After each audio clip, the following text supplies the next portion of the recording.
everyone, welcome to the University of Lincoln. It's our live event, it's an open day, it's an offer holder day. It's the 19th of May, it's the 139th day of the year.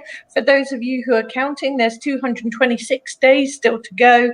In terms of interesting things that happened today, Malcolm X was born in 1925, and today our Students' Union are having a climate convention and a Netflix party here at the University of Lincoln. I'm in our Vice-Chancellor's office. I've done a VC takeover. My name's Ellie. I'm one of your hosts today. And next to me on the screen is... I'm Emma, and I'm also one of your hosts this evening, and I am situated also on campus, and I'm in the Isaac Newton building in the big lecture theatre here, which on a normal open day would seat 550 people, but you've just got me in it today. That's true. And below you on your screen, can I welcome our producer and alumni, Darren. Darren, what are you up to today? Hi, yes, I've done a living room takeover, so I'm on my couch.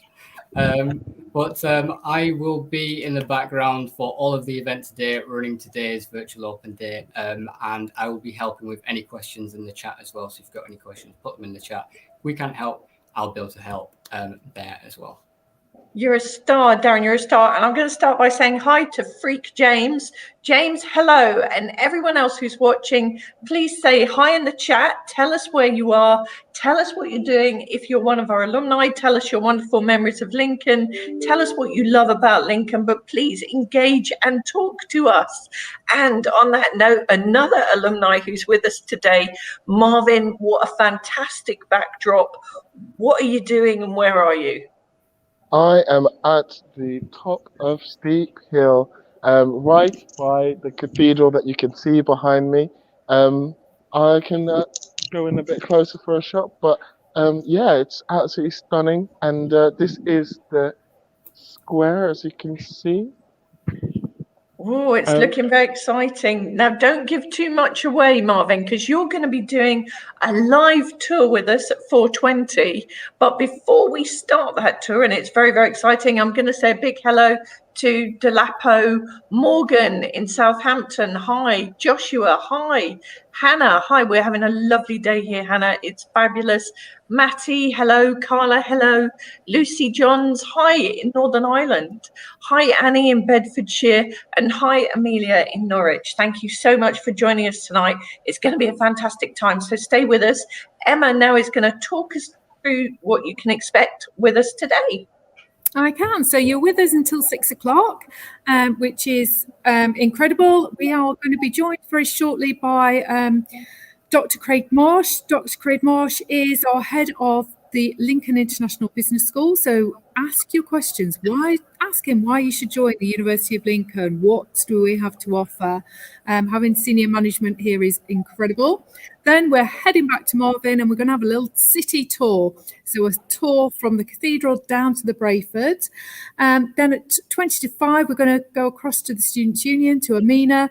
Amina is over in our engine shed at the moment, and we're going to find out what everything that we've got lined up and signed up, ready for the autumn here at Lincoln.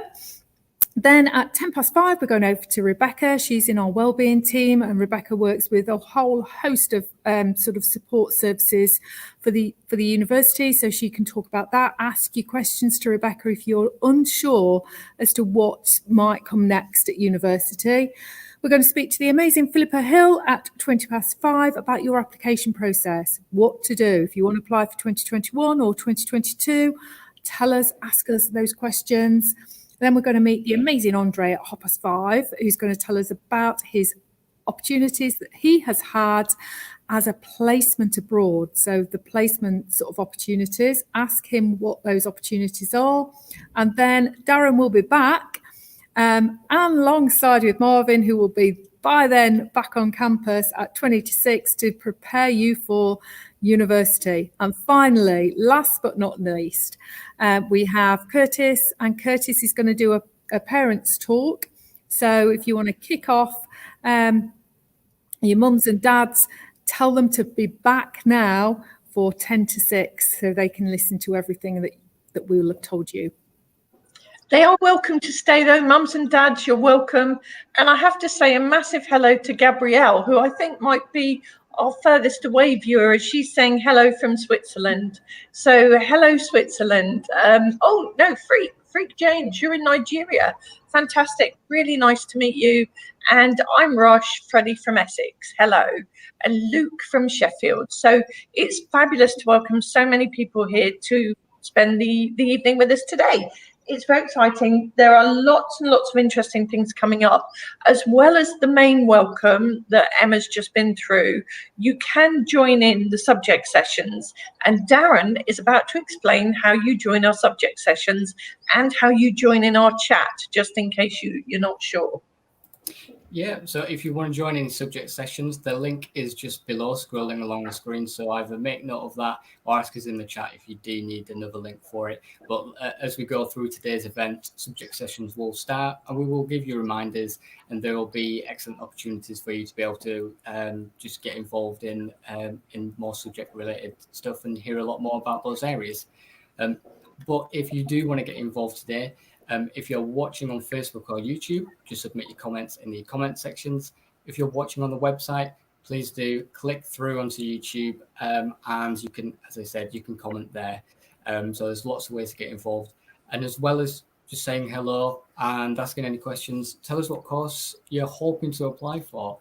Because one thing we like to do, especially in mine and Marvin's section, is help to sort of give you an idea of how to make friends before university and give you some tips. And one of the things we can do is just finding other people who's got the same interest at heart. Thank you, Darren. That sounds absolutely amazing. And while we've got Marvin on screen, I am going to give all of our viewers a challenge. You can see the cathedral there behind Marvin. And Marvin, I might ask you to walk through and try and capture more of the cathedral. And I'm going to ask you any ideas what date the cathedral was built, roughly. Would anyone like to hazard a guess? And I know, Darren and Emma, that you already know this because this is one of my top facts. And the cathedral does look stunning today, Amber. It is beautiful. And the castle, actually, which is on the other side of Marvin, that was built around about the same time. It's got one of the copies of the Magna Carta in it, and also has a copy of the Freedom of the Forest. Magna Carta, that's one of only 4 surviving copies in the UK. So we're very proud to have that. So nobody's guessing the age of the cathedral or the castle. Oh no, we've got 60s from Hannah. Did Hannah. You say 1960s? No. Oh no, 1600. 1600. You're being very specific, and Hannah and Relaxation Guru, I'm going to give you, Lincoln International Business School, you are cheating, you know the answer. You're right, it's 1072. Oh, Joshua Evans, you nailed it. Joshua, I think we will send you a hoodie. If you direct message Darren, how does Joshua direct message you? Yep, just search for any of our official University of Lincoln channels. So we're on Facebook, Twitter, Instagram, any of those main ones. Drop us a message, just let us know, and we will arrange something to be sent out to you. Yes, we will. But thank you very much for taking part. It is an interactive session. We are live. We are ready to answer your questions. And there is the cathedral right behind Marvin, looking absolutely beautiful.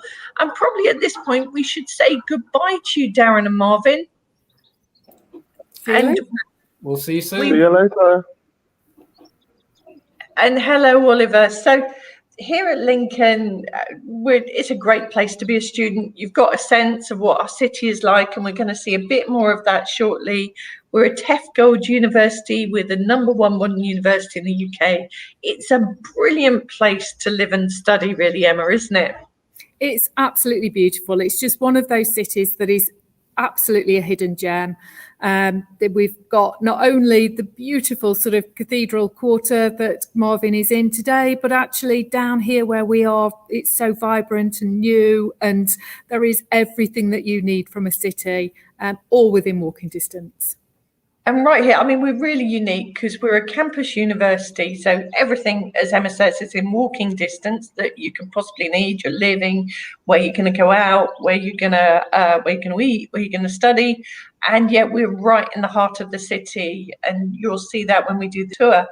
Near to Emma and to me is our Lincoln International Business School.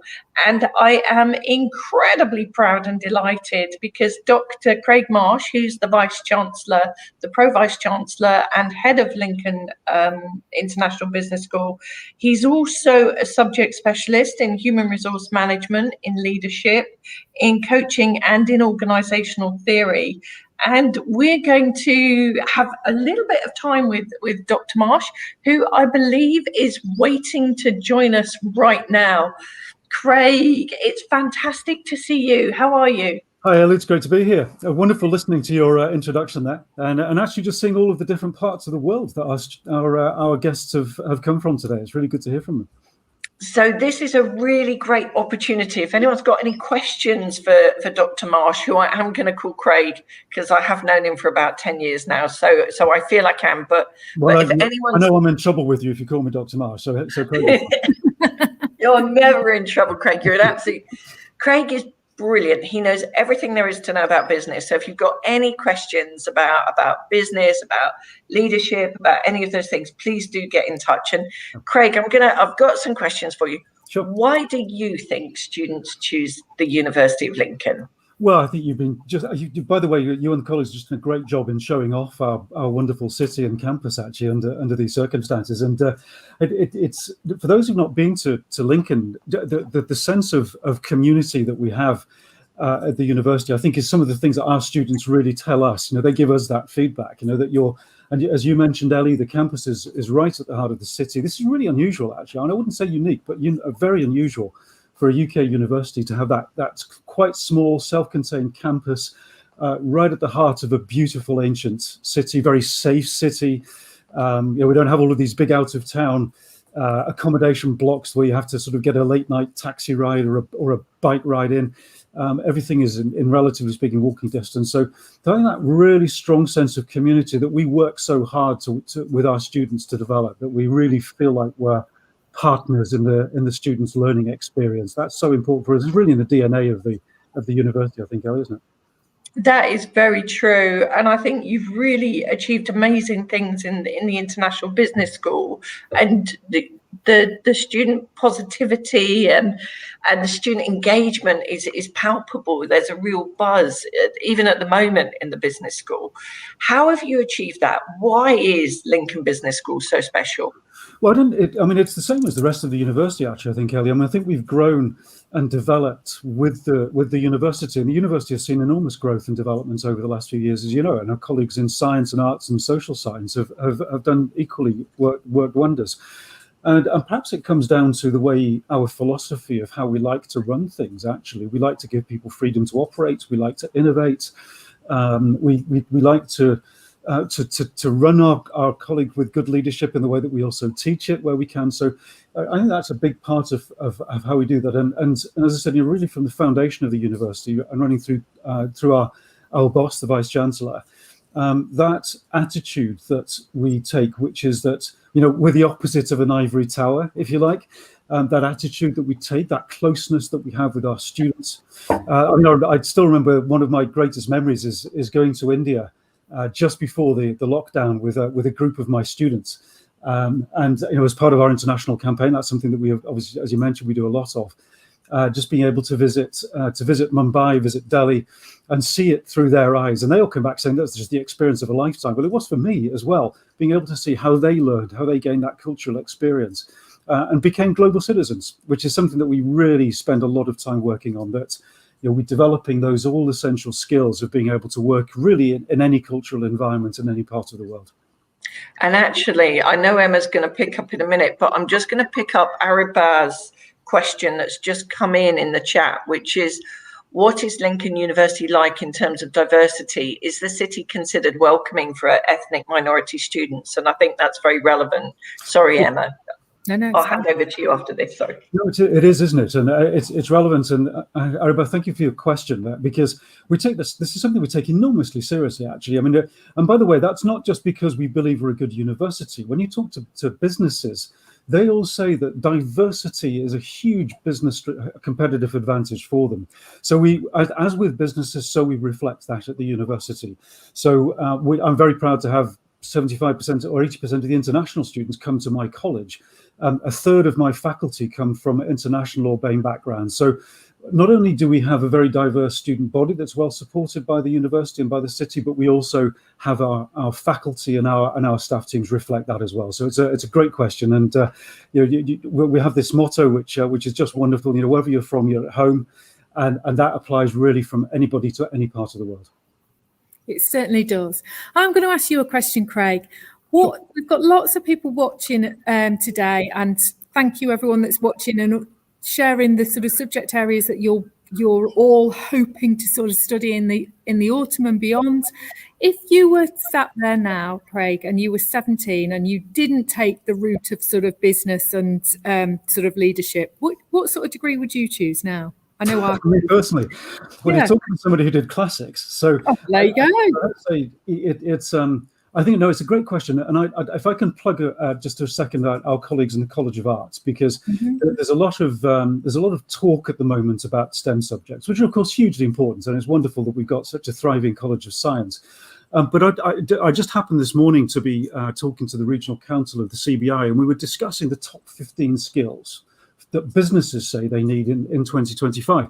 And they say analytical thinking and innovation, they say active learning, complex problem solving, critical thinking, creativity and originality, and leadership. Now, you get those in a social science degree as much as you get them in a science degree. That's what businesses are looking for.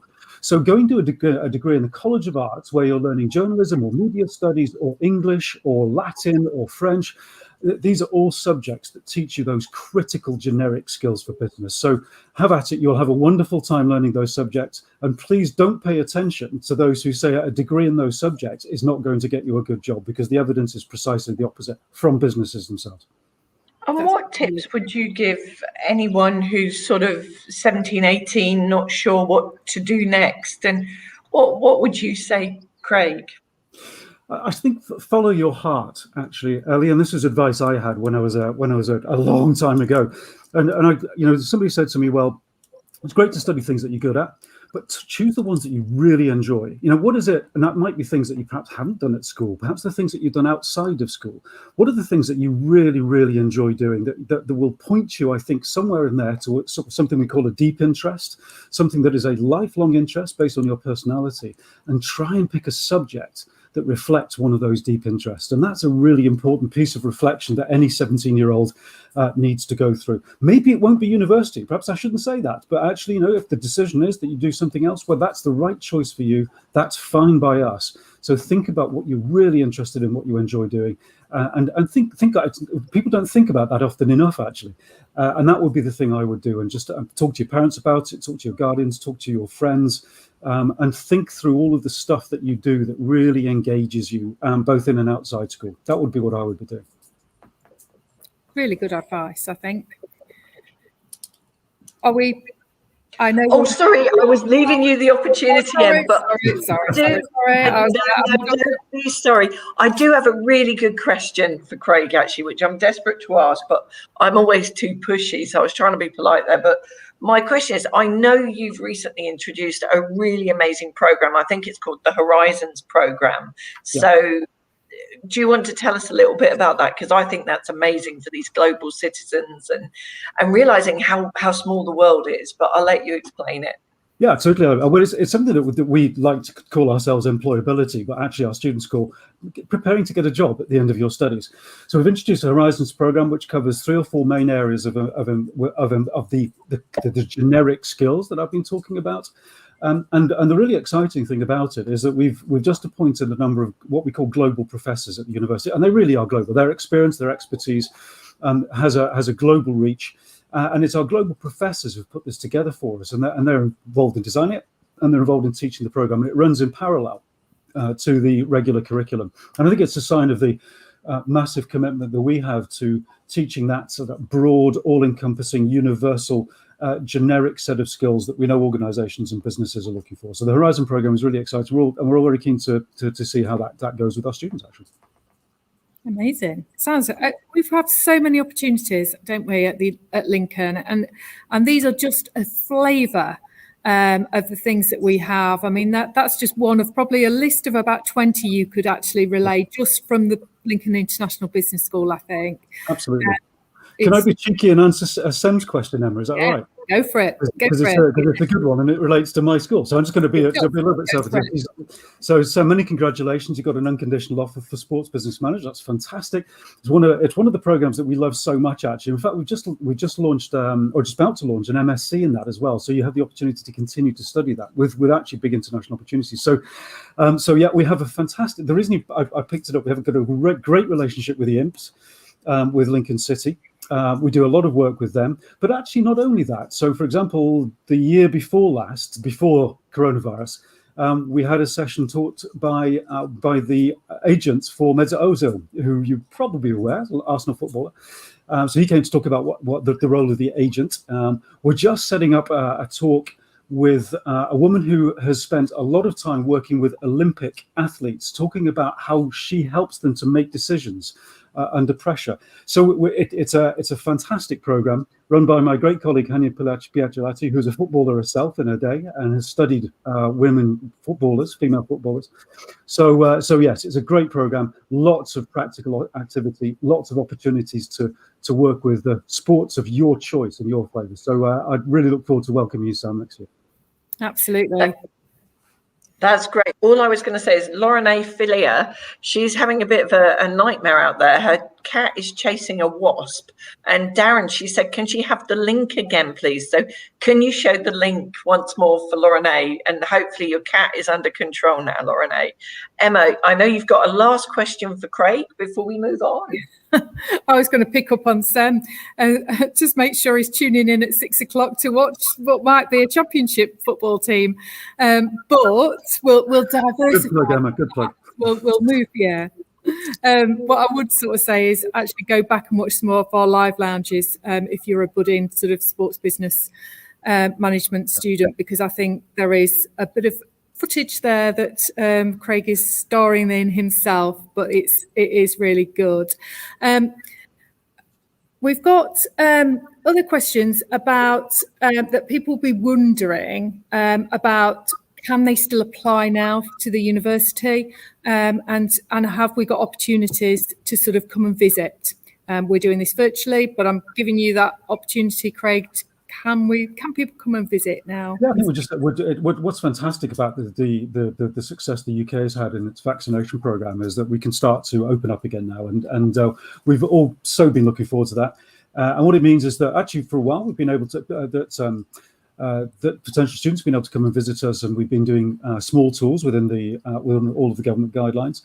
But very soon we're actually going to start doing the full open days again over this summer. And much as we enjoy doing the virtual ones, there's nothing quite like actually being present in the university and welcoming all of our students and their parents and guardians. They're some of our favourite events. So that's coming up very soon. And Ellie, I think I've got a couple of scheduled, haven't we already? We have 9th and 10th of July will be our big open days. But obviously, if you want to come and visit, you can register to visit before that. And as Craig says, there's nothing like actually visiting to get a feel. And Lincoln, we're really proud. We're an academic community. We're a home from home. And on that note, I'm going to say a huge thank you, Craig, Dr. Marsh. Thank you so much for spending time with us. I know you've got some exciting sessions later on. Indeed, absolute pleasure. And my team were ready and waiting to talk about more specifically for those students who are interested in the business school, and with some of our student ambassadors as well. So, don't listen to us, have a listen to them and see what their experience has been. That's great. And we do a series of live lounges, and we'll be promoting them from next week. And Craig will be doing live lounges alongside Chris Packham, Dr. Alex George, the mental health ambassador for the UK, Lord Victor Abdulwali, previous poet laureate Carol Ann Duffy, Chris Packham, Craig Bratley, who I believe is currently #1 in the Dubs chart. So come and join us for those live lounges. Keep your eye on our website, and you can have a whole hour with Craig where you can learn so much from him. It's on leadership, I think, Craig, isn't it? And me from them as well. Thank you so much. We'll say goodbye to Craig. Thank you for your time. Thank you. Thanks, Craig. Cheers, Ellie. Cheers, Emma, and have a great evening, everybody who's joined us. Take care. Thank you. So that was absolutely great. Fabulous to see Craig. He's an amazing man. I think anyone in his school is very, very lucky. It's a fantastic place to be. And we are going to go straight to join Marvin, our alumni, who I'm hoping is still standing outside of the cathedral. Enjoying the sunshine. Yeah, I found a good angle. I'm working on them. You are getting good at this, Marvin. That looks amazing. Can I get you to turn around slowly? So you show the sort of the Bellgate area. I always say this is a bit like Middle Earth. It's just beautiful. It's a wonderful place to be. Lincoln really is a hidden gem, and you can see that rain that Marvin is holding off just behind the castle there. An 11th century Norman castle for anyone who loves history and is particularly interested in Lincoln's history. It was a Roman retirement village. It was a massive trading center for a long time. And where Marvin is standing is at the top of Steep Hill. And that's only about 10 minutes away from where Emma and I are sitting in the heart of the university. So on that note, Marvin, why is the cathedral so important to us at the University of Lincoln? It's just one of those things. It's one of the places that we really hold dear to us, and it is absolutely stunning. And it's one of those places, no matter who comes or from where they come, they should come and absolutely visit this stunning piece of artwork. It certainly is. It's absolutely beautiful.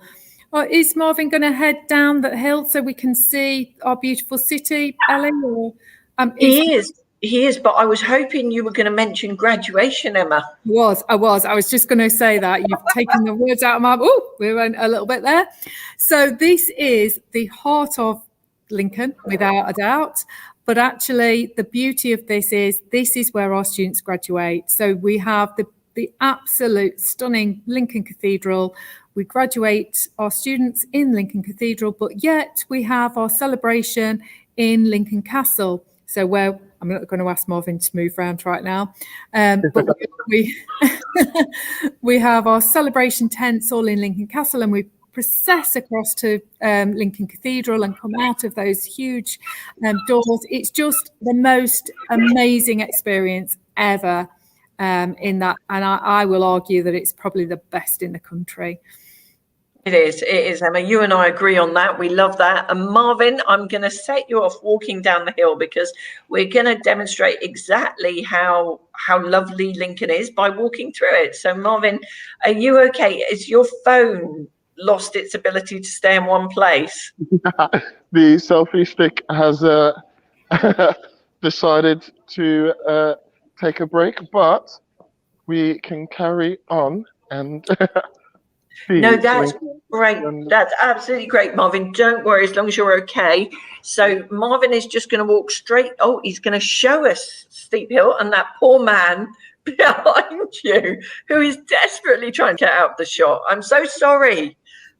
Anyway, we're going down Steep Hill and you'll see, Emma, we love it up here, don't we? Amazing little tea shops. There are incredible little tea shops. There's so any afternoon teas that you want. There's sort of there's pubs. There's also little boutiques for shopping, and an incredible not just tea cafe type shop, but there's an incredible sort of tea shop to buy tea and Steep Hill wines and all sorts of things. It is a mass. It's also, as you probably are getting a bit of an impression, it's quite steep. And so if you're heading the other way, which Marvin has obviously done already today from campus, actually they are quite nice to sort of stop and have a look inside those shops. It's a good excuse to catch your breath. And 94,000 people call Lincoln home. Oh, the chocolate shop, that is my favourite shop. But what's amazing is 1 in 5 people in Lincoln, in the city of Lincoln, is a student. So it's a really student-orientated city. It's a very friendly city. And we've temporarily lost Marvin, but whilst Marvin continues down the hill, that's fine. I'm hoping that he'll make it down to the Stone Bow, and then we can rejoin him. And hopefully by that point, he will have fixed his camera, so he won't be having quite such a nightmare. So, yeah, Emma, we really love it up there, don't we, you and I? I do, yeah. It's one of my favourite parts of Lincoln, to be fair. Absolutely love it. It's. I think when you come from somewhere outside of Lincoln, then you don't appreciate when you live here how beautiful it is. And the surrounding area. I think we've often talked, Ellie, haven't we, about the beautiful green space within walking distance of the campus. So there's lots of parks like Booton Park and Hot Zone Park and things like that. So there's all sorts of things around the city. There's lots of sort of green space as well as the coastal line in Lincolnshire, Ellie. You like that as well? Oh, I love going to the coast. I absolutely love it. I still haven't got over the fact that last time I went, there was a seal, and I was swimming. I think it was out at Skegness, and the sea's lovely, by the way. It was absolutely lovely. And this seal popped up right next to me, and oh my gosh, I haven't stopped talking about it for a year. And actually, where I am, I'm overlooking the Brayford, which Marvin's walking down to at the moment. And we've got swans, we've got Muscovy ducks, we've got otters living right here on campus. And here is Marvin. Marvin, we're going to put you full screen. There you go. Hey, Marvin, what happened there? Now, I am going to get you to walk swiftly, Marvin, because we're running slow and we need to get you down to the Stone Bow. Well, going downhill is a lot more easier here than... But as you can see, there are some amazing... Oh, stop there, Marvin, stop there. You have to stop there. You are at the Narnia street light. So, watch that man on the hoverboard. So, if you twist around. So, we always point this out. I always say this is like Narnia. And when the Christmas market's on and this area is covered in snow and there's the medieval market, Emma, it's just amazing, isn't it? It is. It's just magical. It is literally something out of a fairy book or a novel. It really is. And I don't think anybody would argue against that. It is something quite special. And there is a hotel just at this side there called The Rest. And it's aptly named because as you get to that point, you do often want to rest on steep hills. So, you're sort of almost there, Marvin, as you sort of head further down the hill. It sort of gets to the point where you sort of hit the centre of Lincoln and the sort of more commercial part of Lincoln, I guess. And we've got Mark Mullen watching. Hello, Mark, another alumnus of the University of Lincoln. There are so many people watching today. We love Lincoln as well. I've been here around about 11 years. My stepson was a student here. I think Craig's son, who you just met, was a student here. Emma, you've been in Lincoln a long, long time. I certainly have. Yeah, I am not on screen going to tell you how long I've been here, but I've lived here all my life. Yes. Not a chance, and don't even think of that being a competition, because that's not going to be a competition either. And Marvin, do you have any favourite memories of being a student here in Lincoln? Absolutely. It was some of the occasions when family came to visit and having them endure the steep hill the way I did. Absolutely brilliant. And also some of the festivals that were held up at the top then.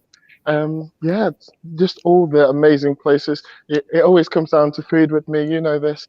To eat up the hill, we have gone past some, as you've already mentioned, famous cupcake cafes, and there's all sorts. You know, there's a restaurant full of cats. Not a restaurant, a cafe full of cats that you could pet. There's all sorts that I love experiencing here in Lincoln. You've got some fans already. We've got people saying, I love how smiley you are, Marvin. And you are the smiliest man in the world. I have to say, you are always happy. Even when carrying a camera without a selfie stick down the steep hill.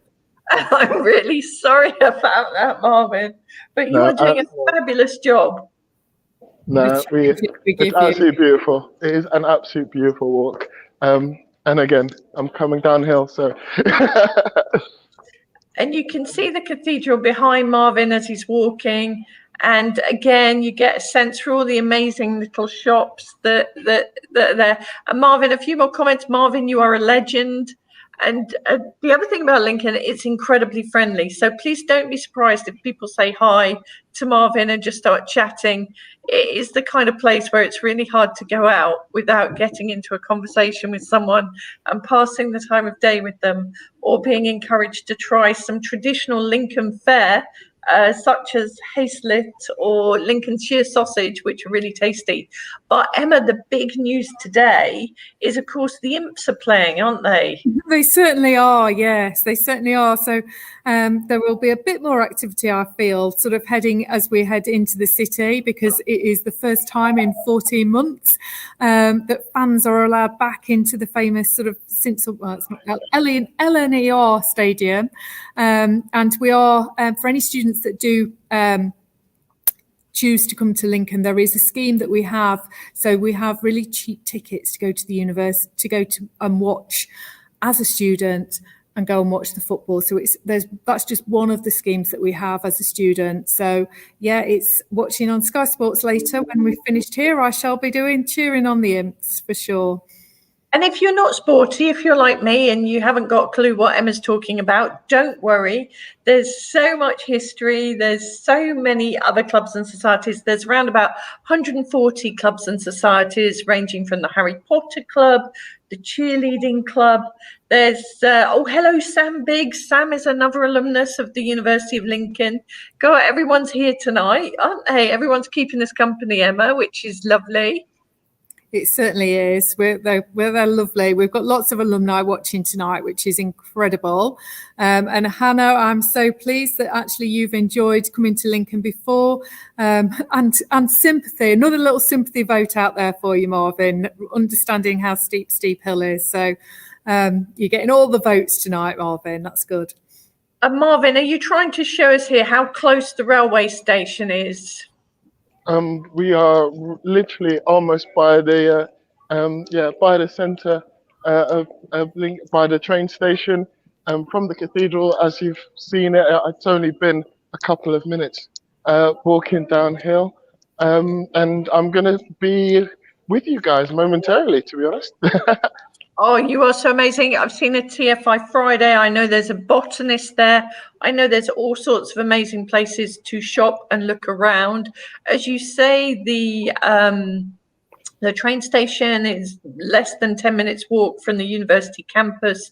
It really is easy to get around. As Craig said earlier, there's no bus rides late at night, no taxi rides.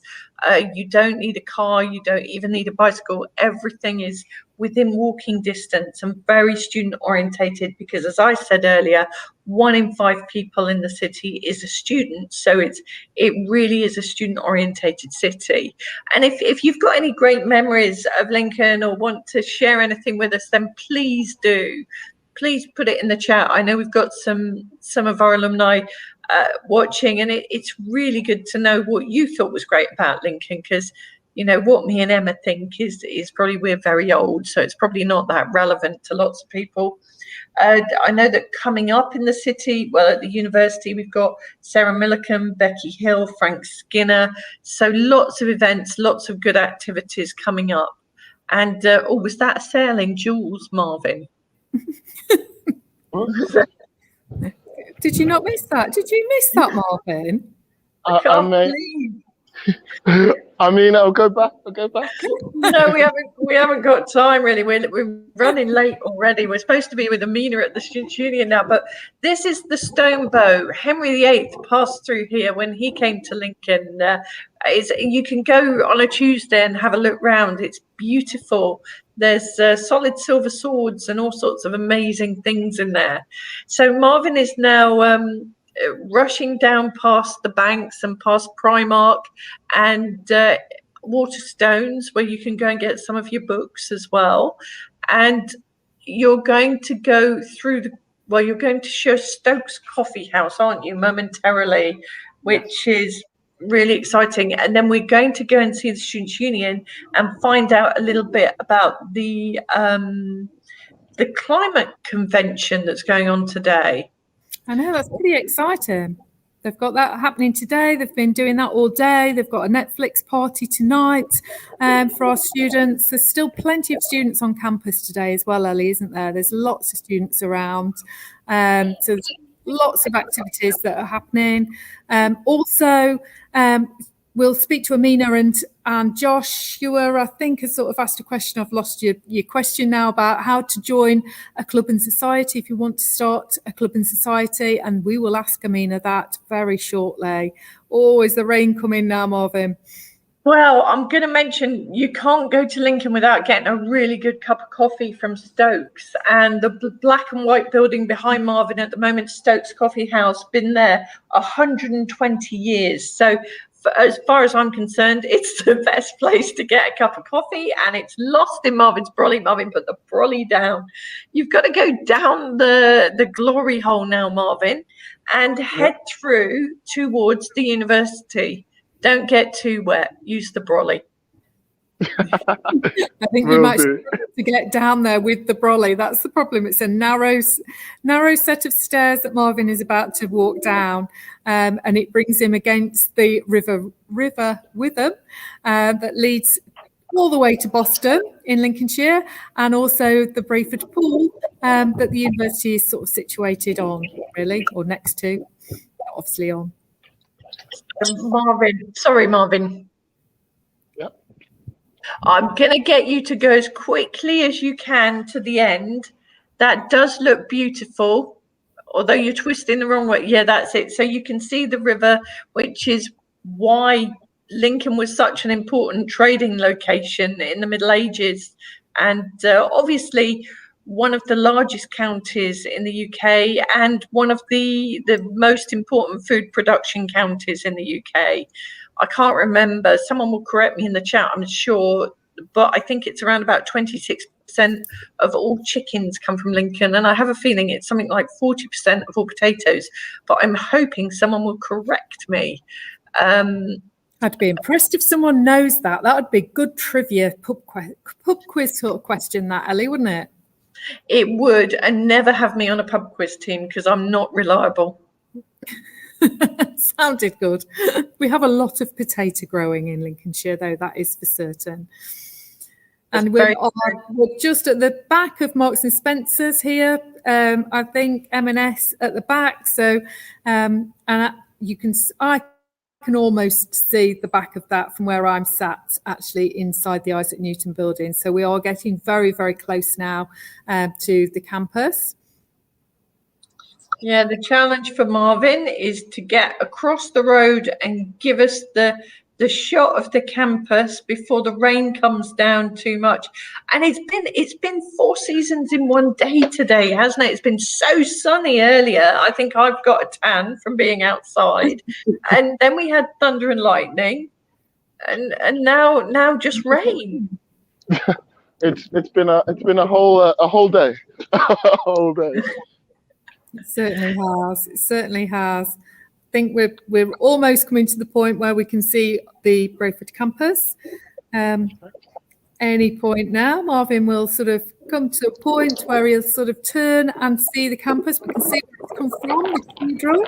And then there is the Odeon, Wagamamas on one side of Brayford, and just slightly tilt it, just a light, no. Turn the other way, Marvin, other way.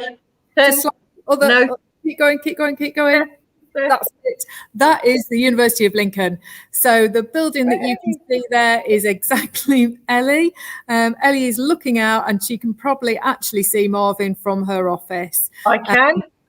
So that is the Brayford, and that is the University of Lincoln. And I think we are going to swiftly move across now to meet Amina, who is already on campus and in the Students' Union. Thank you so much. As I think, a sunny finish. You're a legend, Marvin. Thank you. Thank you very much. Marvin is an absolute legend. What a star. Amina, hello. I'm sorry we're late. How are you? Hi, I'm doing okay. And how has the tour been? It was fine. We lost contact at one point. Then it rained, and then the camera swiveled round. So it wasn't our most professional one ever, Amina. So we're looking to you to raise the standard. But tell us, how's the climate convention going today? It's gone really well. Basically, what we did was to get students to give us feedback on what they would like to see the university and the union do to make Lincoln more greener. So after you give us a feedback using a certain online platform, we had a spinning wheel which had different prizes that once we spin, you get to win either like a sustainable toothbrush, a reusable face wipe, bee bums, and tote bags as well. So it was incredibly fun today to just see students giving us feedback and winning all these prizes. And there were other stalls as well where students could go talk, get to know more about the environment, how to live sustainably, and pick up some freebies. I think the key word is the freebies that were on campus. It was really exciting. We're on our way. As soon as this is over, Amina, you hold some of those back for us because me and Emma are coming over. So really there's a real buzz on campus today, apart from when the rain comes down, but everyone's having a super time. Tell us a little bit about you, Amina, and what you do and what the Students' Union is. Okay, so I'm one of the student leaders. Ideally, we have 5 student leaders at the union who were elected to represent students on campus and also help ensure that we keep improving their academic experience. So you may be wondering what a student union is. This is basically an independent organization separate from the university, but work together in partnership to provide and ensure that students on campus keep getting a better experience whilst they are here. So you think about the student union as the social part of you being here, the institution that allows you to have your voice heard, that gets you to be represented, that gets you involved in social activities and extracurricular activities. And you think about the university as the institution that provides all your academic resources and materials and ensures that you complete your time of study here and then get your degree. So we are the union, the body that ensures that we make sure you have fun, you know. And So talking of fun, Amina, I've got to say hi. Your little chum, Bailey Marchant, is watching us. Bailey, you are much missed. We would talk Otter Watch with you if you were here, but we miss you so much, don't we, Amina? Yes, we definitely do. And thanks to her, like we've ensured Bailey is one of the student leaders that we have here who is very passionate about the environment and has taught so much students about getting sustainable. We actually have like a model called the Eco Award. Ideally, it's part of like getting involved with the union, getting to know more about the environment and living sustainably. And once you complete that model, you get a prize and a certificate. So this is something new that was introduced this year. So much you can get from the union if you are a member of the student union. If there are things that already exist, you can get involved. If there's something that doesn't exist already, you can also like start that up. So for instance, I've seen comments about sports societies, and we have a variety of over 150 sports and societies to choose from. I have popped in a link to the sports and societies where you can have a look. If you don't see a society that you are interested in as a member, you can come up with the idea of starting and creating one and getting students to be involved.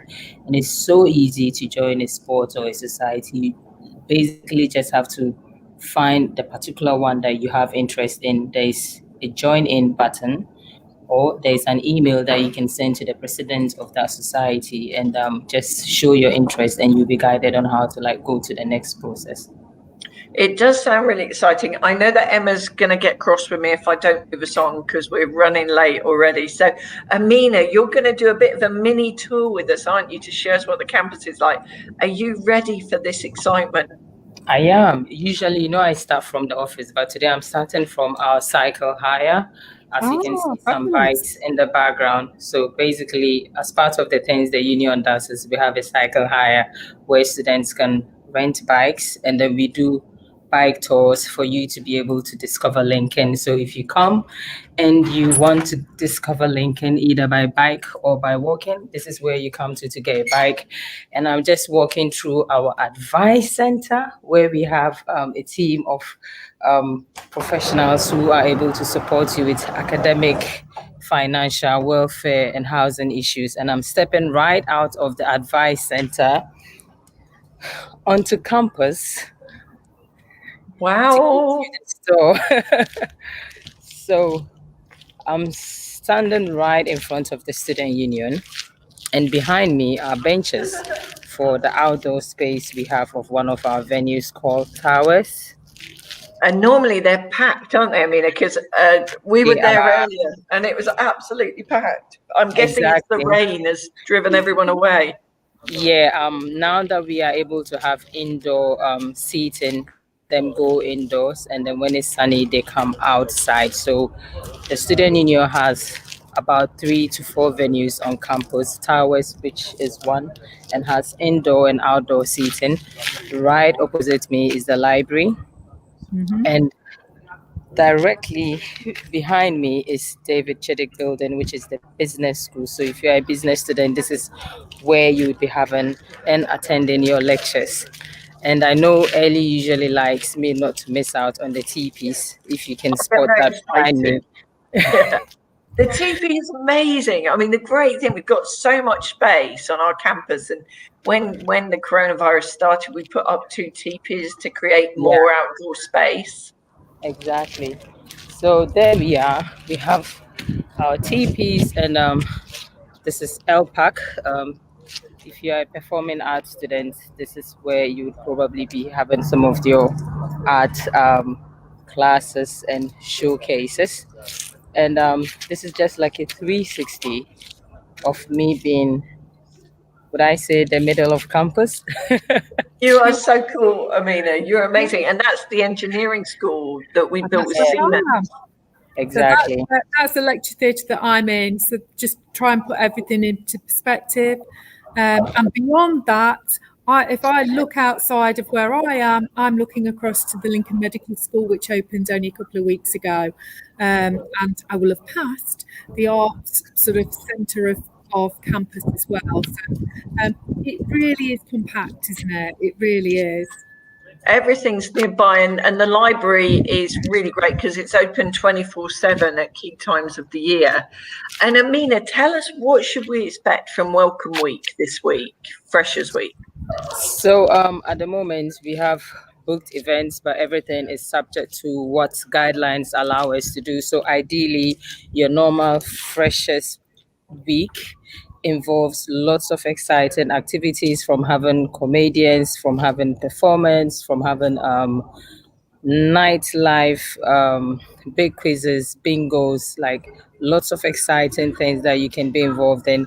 There's always something for everyone, whether you like food, music, art, walking, cycling, anything you like can be achieved, and you can get involved during Freshers Week. So just keep an eye.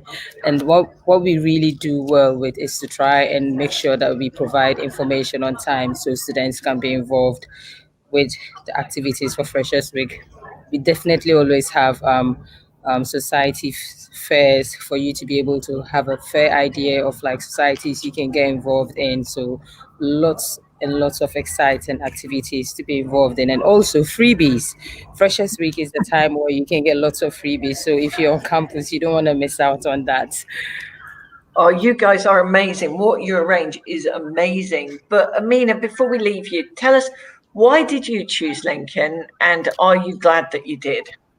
Yes, I am. So for most of you who didn't know, I am an international student. So I came all the way from Ghana, and few reasons I chose Lincoln was the location, the course models, tuition also was quite really good, and I also got the opportunity of getting part scholarship on my tuition, and it's just been amazing. And I've had lots of opportunities, like volunteering opportunities, which is something the student union will provide you, as well student staff. So I've just been, like looking at all that information on the website to come to the university, and coming to the university and actually achieving and attaining all of those things means that I made a good choice of coming to Lincoln. You did.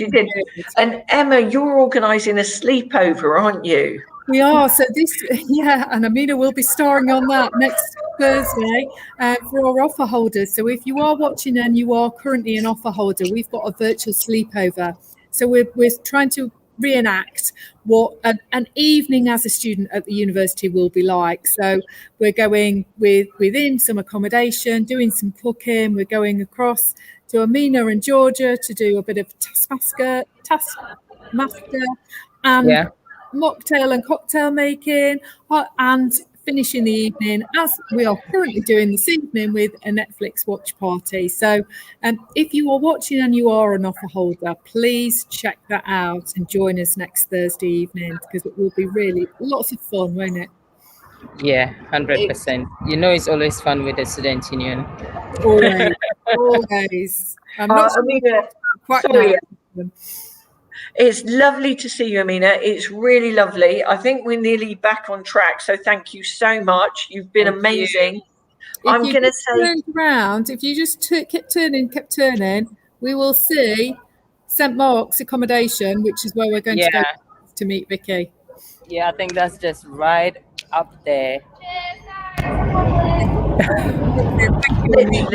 Okay, we're bye. going to say thank you. See you later, Amina. Thank you. And Emma, I'll hand over to you to introduce our amazing accommodation team.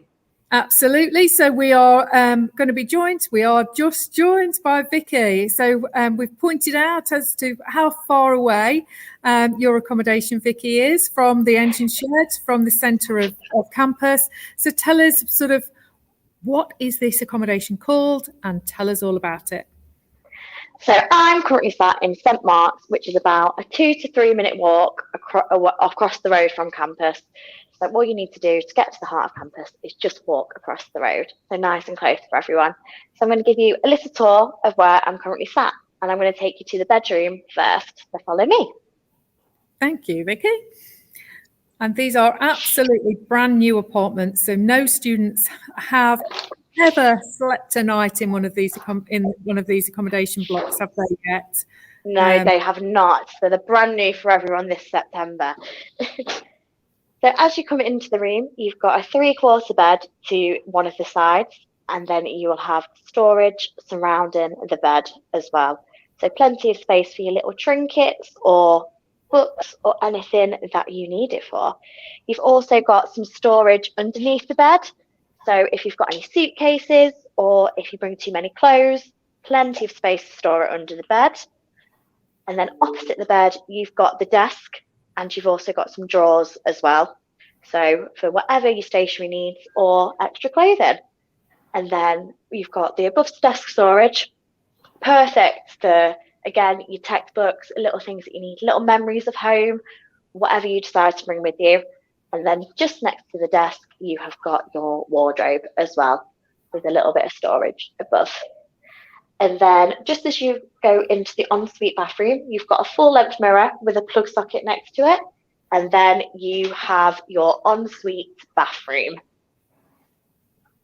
Oh, that looks lovely. That does look really nice. And is all the accommodation like this, Vicky? Yes, a lot of the accommodation is very similar to the one you are seeing today. Lincoln Courts is the only one which is slightly different. It's nice. There's lots and lots of space, isn't there? It's been designed perfectly to be able to fit all sorts of things in there. Yeah, definitely. And in so this, sorry, Emma, I was just going to say everyone's got their own room, and then you come together and you share the kitchen and living accommodation. Yes. So this is a sample of a 12-bedroom apartment at St Mark's. So you can see the large sofa area that's all shared for all you and your flatmates to sit, watch TV, get to know each other. Telly on there. Yeah. Bit of the chase, why not? And then there's lots of students watching that right now. That's a special M. Yeah, and then as you look out the window, you've got some amazing views. You can see the gateway just on the left-hand corner.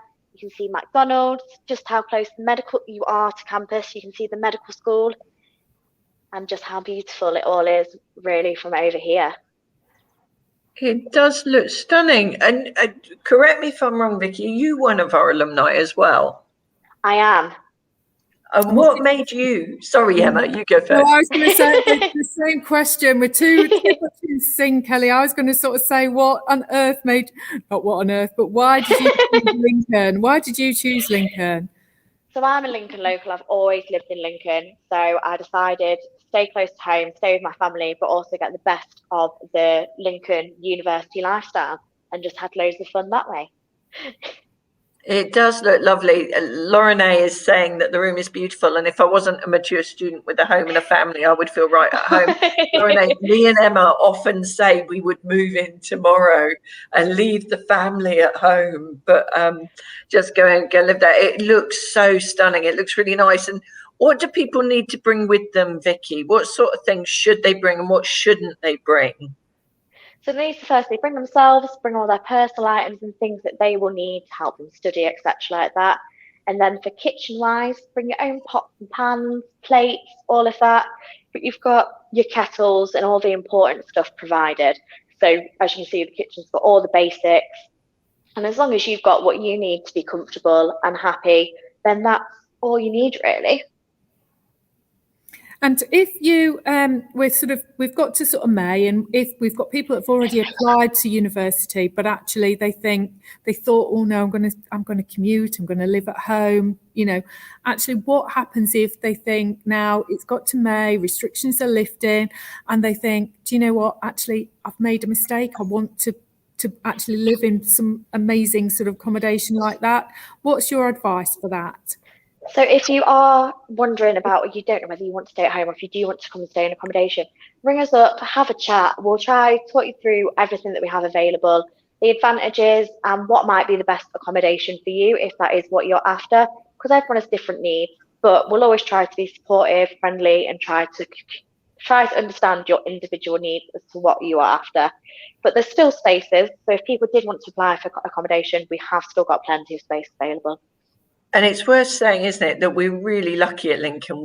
Because of the space we've got, we've built a lot of accommodation here. So there is accommodation for pretty much every single first year. And we have a lot of students who stay on in the second and third year and stay on in university accommodation because it is really nice accommodation. It is right on campus. You are able to fall out of bed and straight into your lectures in the morning. And it's a wonderful place to make friends and be with other students, really, Vicky, isn't it? Yeah, it's a lovely place to learn. It's a lovely place to get to meet people. And even the locals, as I'm a local person to Lincoln, it was nice to show other people around Lincoln, get them to know my favourite little hidden places. So yeah, it was really nice. So the next question, Vicky, is what are your favourite parts of Lincoln? Oh, I love the city centre. I love the Steep Hill section. Love a little drink at the Curiosity Shop and all up there. But I just love how everything's so close to everything. So within 10 minutes, you can get to so many places, even by car or by walking. So the uni is very lucky that we're really close to the centre of campus, that everything really is in walking distance, which I love personally because I don't drive. So it's great. That is, and we're very proud that it's a home from home. You know, wherever you're from, you're home when you come to Lincoln. It's a really friendly university, and that's not for everyone. You know, and it's really important to visit if you can and come and get a sense of what it feels like. James is saying he's falling in love with Lincoln already. I think all of us fell in love with Lincoln. I moved up from Oxford. I absolutely love Lincoln. I never want to go anywhere else. It's a beautiful, beautiful city. And there's so much. I mean, we've talked about the city centre and you've seen the city centre. Emma mentioned earlier the green spaces that you can take those bikes out from the SU. And really, it's just a short bike ride, isn't it, Vicky, to get out and get close to nature. Yeah, so easy to get out and about everywhere. There's so many little green spaces just dotted around in the city, so it's great opportunity for everyone. And Emma, what's your favourite thing to do in the city? What, apart from shopping, Ellie? You know, I like shopping. I also like, we've just regenerated the Cornhill area. So I think you sort of talked about, we've got a botanist, we've got a cozy club all in that area and coffee shops. And I really like it there, actually. That's one of my sort of favourite sort of places. And just having a wander around, you know, we've had an opportunity in the last sort of year to actually walk a lot more around the city, and I've found all sorts of places in the city that I didn't even know existed. So it is just a really good place to just walk around and discover. And I would urge anybody that is thinking that they want to come to book onto one of our tours. We have tours that are happening every single day. There's several Saturdays as well, and including in those tours, you can come and visit some accommodation in our Cygnet Wharf Centre, I think, Vicky, isn't it? Yeah, at the moment it is only Cygnet Wharf, but as we're currently revamping all of our show flats to get them ready for everyone to come and see. So hopefully in the coming weeks we should have all of our show flats ready to show everyone. And Araba's asking a really good question. Will your housemates be people in the same year group or from the same course as you? So Vicky, did you want to answer that one? Yeah, of course. So it is most likely to be in the same year group as you. You might get someone who is on the same course as you, but we won't allocate, for example, a whole lot of first year psychology students to the same house, because we like to give you the option to get to know as many people as possible and just give you as many friends and opportunities to get to know people. Oh, that's fabulous. That is really good. It does sound so very exciting. Any final top tips that you'd give anyone who's watching right now, who's just sort of not sure what to do, what next? Any final advice, Vicky? I'd say come and see us, come get to know us, come and have a chat. We're one of the most friendly teams in the university, in my opinion, and I'm biased. And so we'll try to advise and help you in any way possible. Have a look at the website, get to know everything. But I'd just say consider all your options. Do what's best for you at the end of the day, because that's most important. And just have fun. It's where you're going to be for potentially the next 3 or 4 years of your life. So would definitely recommend going with what you think is best for you, and that's what I did. So yeah. Oh, Vicky, that's brilliant. Thank you so much for your time today. We're going to say goodbye, Vicky. You've been amazing. Thank you. And do take Vicky's advice. Have a look at the University of Lincoln website. You can find our accommodation pages and you can see the full range of accommodation, the different prices, start to get a feel of what it would be like to live and study here at the University of Lincoln. Now, we're really keen that you give us your questions. You say hi, tell us where you are. But if you've got any questions at all, please do pop them in the chat. We'll do our best to answer them. And lots of our colleagues are listening in, aren't they, Emma, and watching? They certainly are. And so if there's any top tips from any of our colleagues, then please pop those into the chat, because sometimes you're not quite confident in sort of saying into the chat. So if any of our colleagues or alumni are watching, please pop in sort of your favourite moments of the University of Lincoln and some of the memories that you have. Yeah, no. And Sabadada says, do all accommodation include a shared kitchen, or is there any accommodation that offers its own kitchen for students, like a studio perhaps? And there is, isn't there? I think accommodation services have answered that, but certainly at Gateway, I know they have sort of studio apartments, which if you've got any sort of allergies or you just want a kitchen that is just exclusively for you, there is that option. And I know that is at the Gateway, which is literally just opposite where Vicky was in March. Oh, thanks, Emma. That's brilliant. And as we said, we've got questions, whether it's about joining us in 2021 or about joining us in 2022. The Queen of Admissions is about to join us. We're going to welcome Philippa Hill, who's amazing and knows everything there is to know about going to university. Why are you shaking your head, Emma? We were going to meet Rebecca first, but if we want to mix it up, that's fine. I am sorry. I am so sorry. You're right. We're going to Rebecca. I'm forgetting. Rebecca, I'm sorry. Oh my It's okay, don't you worry. And it's your first time with us, and I've ruined it already. Rebecca, thank you so much for joining us. Tell us who you are and why you're here. So my name's Rebecca. I'm a wellbeing advisor and I work in the Student Wellbeing Centre, which is part of Student Services here at Lincoln. Yeah, and it's a really important role that you do. We had a question earlier about what support was there for students who needed it, whether that be mental health support or whether it be GP services and all those things. And we've seen from Amina the advice support that the Students' Union offers. So can you talk us a little bit through the range of services and support that you provide, Rebecca? Yeah, so as I said, I'm part of Student Services. So there's a student support centre who will deal with things like housing, finances. If you've got any questions about your student finance, they're the best people to speak to. My department, like my name, essentially, is about your well-being. So we understand the transition into university can sometimes be a little bit difficult, or you're not sure what to expect.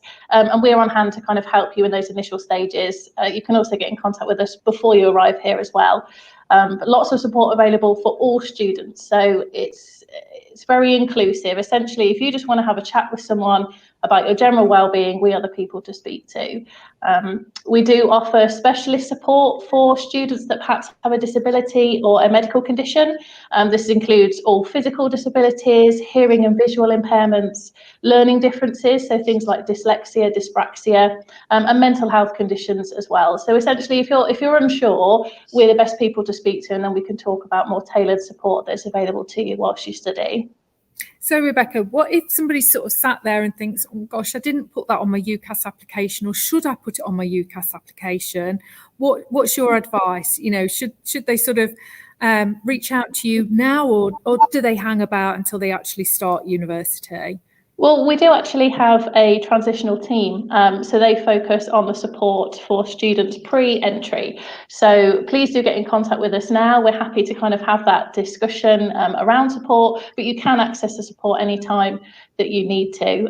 So it's best, just even if you're not sure, to get in contact with us. If you haven't selected something on your UCAS application, don't worry. Again, just get in touch and we can talk about support. I would encourage you to tick that box if you do have a disability or medical condition, because that means we can access your information and we can contact you directly to discuss that support. So, yeah. And in addition to that, obviously we have our GP surgery, which is located just right next door to you, and the shed, which is part of the Students' Union. And what's your advice? You know, like somebody like Vicky probably was a local student, so would probably think there's no point in joining our own sort of medical centre at Lincoln. What would you suggest? I would say it's probably worth signing up with a GP that's on campus. You can also sign up for a GP that's not on campus but still in Lincoln. I would encourage you to do that, especially if you have ongoing prescriptions or just need to make an appointment to speak to a doctor. It's best to be ready, kind of signed up, so that you're able to access that support if you need to. And the one on campus is obviously very accessible, being right in the centre next to us. So yeah, I would encourage all students to do that. You're going to be spending 3 or 4 years predominantly in Lincoln, so it's definitely best to do that. I think students can sign up to the GP through the enrolment process, so I think it's actually really easy to do. And Pencil Apocalypse has put in a really good question. How well do tutors and other staff adapt to specific or unique learning needs and circumstances for things such as autism? Yeah, so what we can do is, based on any medical evidence that we receive, we can create something that's called a PASS plan. So that's a personalised academic study support plan. And that is your reasonable adjustments whilst you're here at university. And it's a way of explaining to your tutors and academic staff that you might come in contact how they can support you through your study due to your diagnosis. So yeah, absolutely includes things like autism. We talk through what support's available to you. So that could be support for exams, support with extensions, support with reading materials and things like that, support at the library, lots and lots of things available. So it's definitely worth getting in touch with us if you do have a diagnosis of something, and we can set that up. And we can set that up before you arrive as well. And that way you can make sure you've definitely got all that support in place for when you start. And if there's any parents who are watching and perhaps a little bit anxious about young people going away from home for the first time or going off to uni, what advice would you give them, Rebecca? I suppose it's just to understand that, you know, sort of enrolling in university is a big step, but there's always going to be support available for their children. So for the students that are here at university, the university does have something called nominated person consent. So that's something a student can opt in for, and that just means if there's any welfare concerns or we want to talk about a student's well-being, we can get in contact with them and they can also get in contact with us. So that's an important kind of part of coming to university if you do kind of still want that support from home as well. I mean, I think you guys are amazing. I mean, it's a really supportive, really positive environment, and people seem to come to you, students seem to come to you for a massive range of things. So when would students sort of come and see you? Does it have to be really serious before someone comes to find you? No, the whole idea of our service is that we're really accessible and we are available for all students. So like I said, there is specific support for students with a diagnosis, but anyone can access us. If you're struggling to settle in, feeling a little bit homesick, feeling stressed around assignments or deadlines, just kind of your general well-being, if you're struggling with sleep, all sorts of things like that, really, we can definitely help with. And it's definitely worth reaching out. I know sometimes it's difficult to do that, but we're all a really friendly team and we'd much rather talk to students about those things before perhaps it starts to have an impact on their academic study. And I know you've got a social media account and there's lots of information about support that's available in there. But Emma, did you have a question for Rebecca? My question is, I know you have sort of a WOW week to help with that transition as well. Did you want to quit? I know there are limited places on that, but did you want to have the opportunity just to explain what that option is? Because there might be some people watching for 2022 applications this evening as well. So. Yeah, absolutely. So our WOW Summer School is Wellbeing Orientation Week. Essentially, it's run by us here at Student Wellbeing, and it just gives you a little bit of taste of university life. It's a 3-day, 2-night stay. So you stay on campus, you stay in accommodation. You will be staying in St Mark's accommodation, which we've just seen, which is lovely. So it's a great opportunity to experience that. And we do actually have spaces for 2021 students as well. So it's definitely worth getting in touch if it's something that you would find interesting, especially if you are worried about that transition to university, or if perhaps you have a diagnosis of something and you worry about how that's going to impact you in your study. This is absolutely why we have the summer school. So yeah, please feel free to get in touch with us about that, because we do have some spaces for this summer. I think the dates are the 28th to the 30th of July, 2021. Yeah.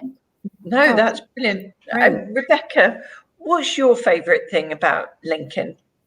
I thought you might ask me this question. I actually love the Brayford. I'm very, very lucky because my office is just above the Swan pub on campus. So we have a beautiful view of the Brayford. And it's just nice to sort of sit there and you see all the ducks and the swan. The swans have had their babies recently, so that's really lovely to see.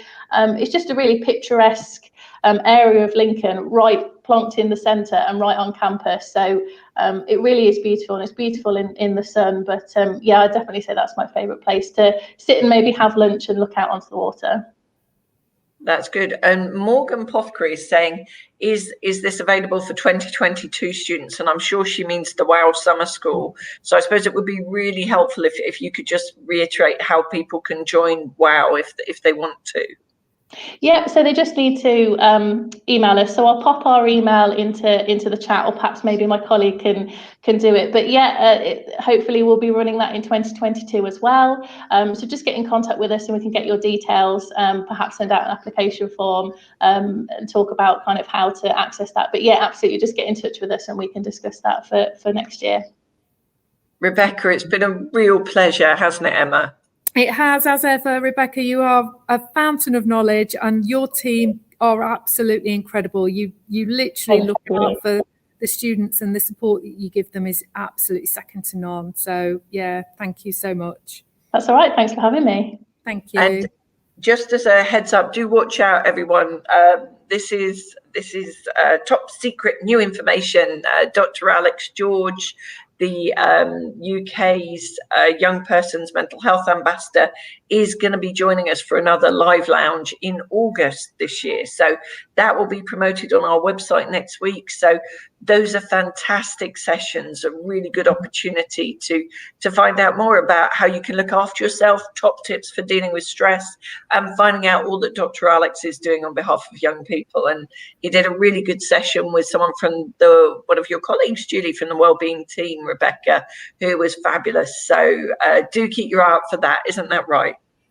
It certainly is. We love Dr. Alex George, and I think we're all fighting to sort of interview him. But we are so lucky that he's accepted that the University of Lincoln is one of his sort of chosen places to come and speak to. So yeah, look out for that in August. We're very excited about that. And it's probably a good time to say goodbye, Rebecca. Thank you so much for your time. Have a lovely, lovely evening. I know you're on campus. It's quite sunny. Probably time to go and grab a glass of wine by the Brayford. Sounds great. Thanks, guys. Thanks you. Thanks so much, Rebecca. We are now moving across to Philippa, and Philippa is certainly our queen of admissions. Sorry, did we panic you there a little bit earlier there, Philippa? I think you were coming in a couple of minutes early. We certainly do like to keep you on your toes.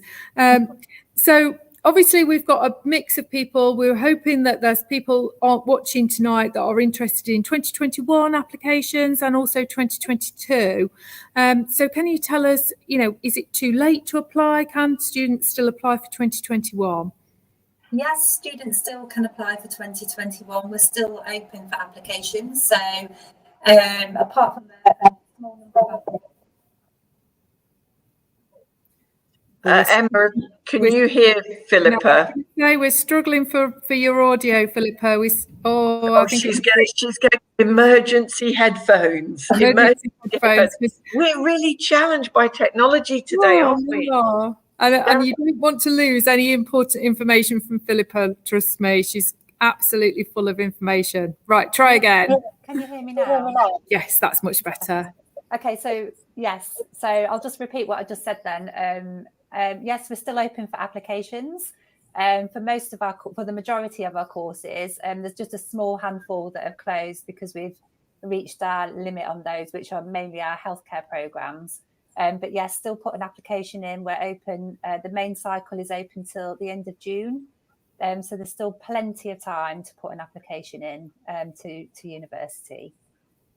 And this has been a really tough year, hasn't it, for everyone at school, and it's gonna stay tough with the way that the results are gonna come through, Philippa. So do you want to talk through what young people should be doing or thinking about?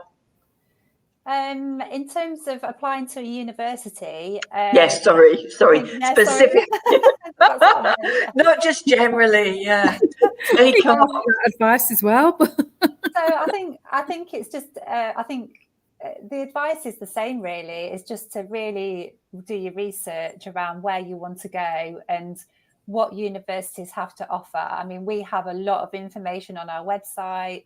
There's lots of we've been telling people all the way through. There's lots of information out there for students to go and find out about. So please do take advantage of those resources and open days and visits and things like that. So it has been a tricky year. It's important though for applicants to really do look at the universities they're applying to see what they offer.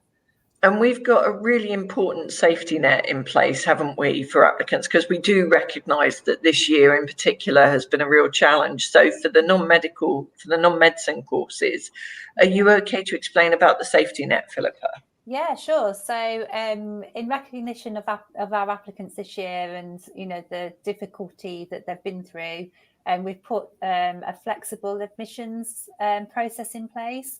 So, for anybody that receives an offer for us, they will receive more information about this. But basically, it's offering applicants that if their results are within 16 UCAS points of their offer, then they'll be guaranteed a place.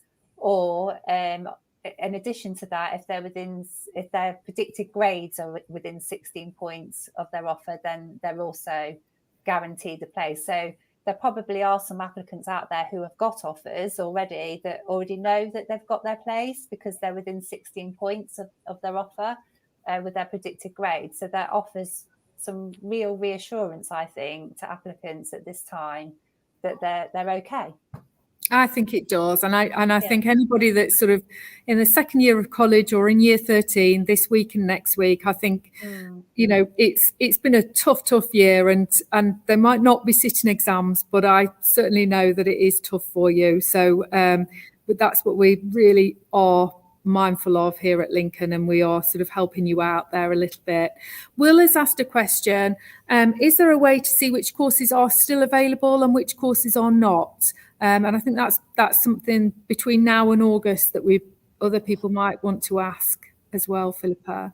Yeah, so our courses, if they're closed, we will indicate that on our website. So I think, like I said before, it's just our healthcare programs that are closed at the moment, and it will say that on the website and on UCAS as well. So it'll be quite clear which ones are closed. So if it doesn't say that on our website or in UCAS, then we are open for applications. So please do check that, Will, and see, and if there's a particular course that you're interested in, then please take a look. And if it's not saying it's closed, it's open. And I love that picture of Will. Did you see that? Very cool. Very cool. Very cool. I thought that as well. It's like you're shocking, Emma. I was thinking we'd get on well, me and Will. If on the 10th of August, which is sort of like the given day for A-level result day, if things don't go according to plan, or the predicted grades don't quite work out, or they've gone better than they imagined, what advice would you give then? Please do give us a call and see if we can make you an alternative or offer you something different. Our clearing lines will be open on that day from 7:30 a.m, I believe. 8 o'clock. 8 o'clock. 8 o'clock. Oh, is it 8 o'clock? Sorry, I should know that. You're running it, Philippa. 7, ready for an 8 o'clock start. Philippa will be there at 7:30, so ring her. Yeah, before that probably. But yes, we will be open and taking calls from our own applicants from very early on that 10th of August.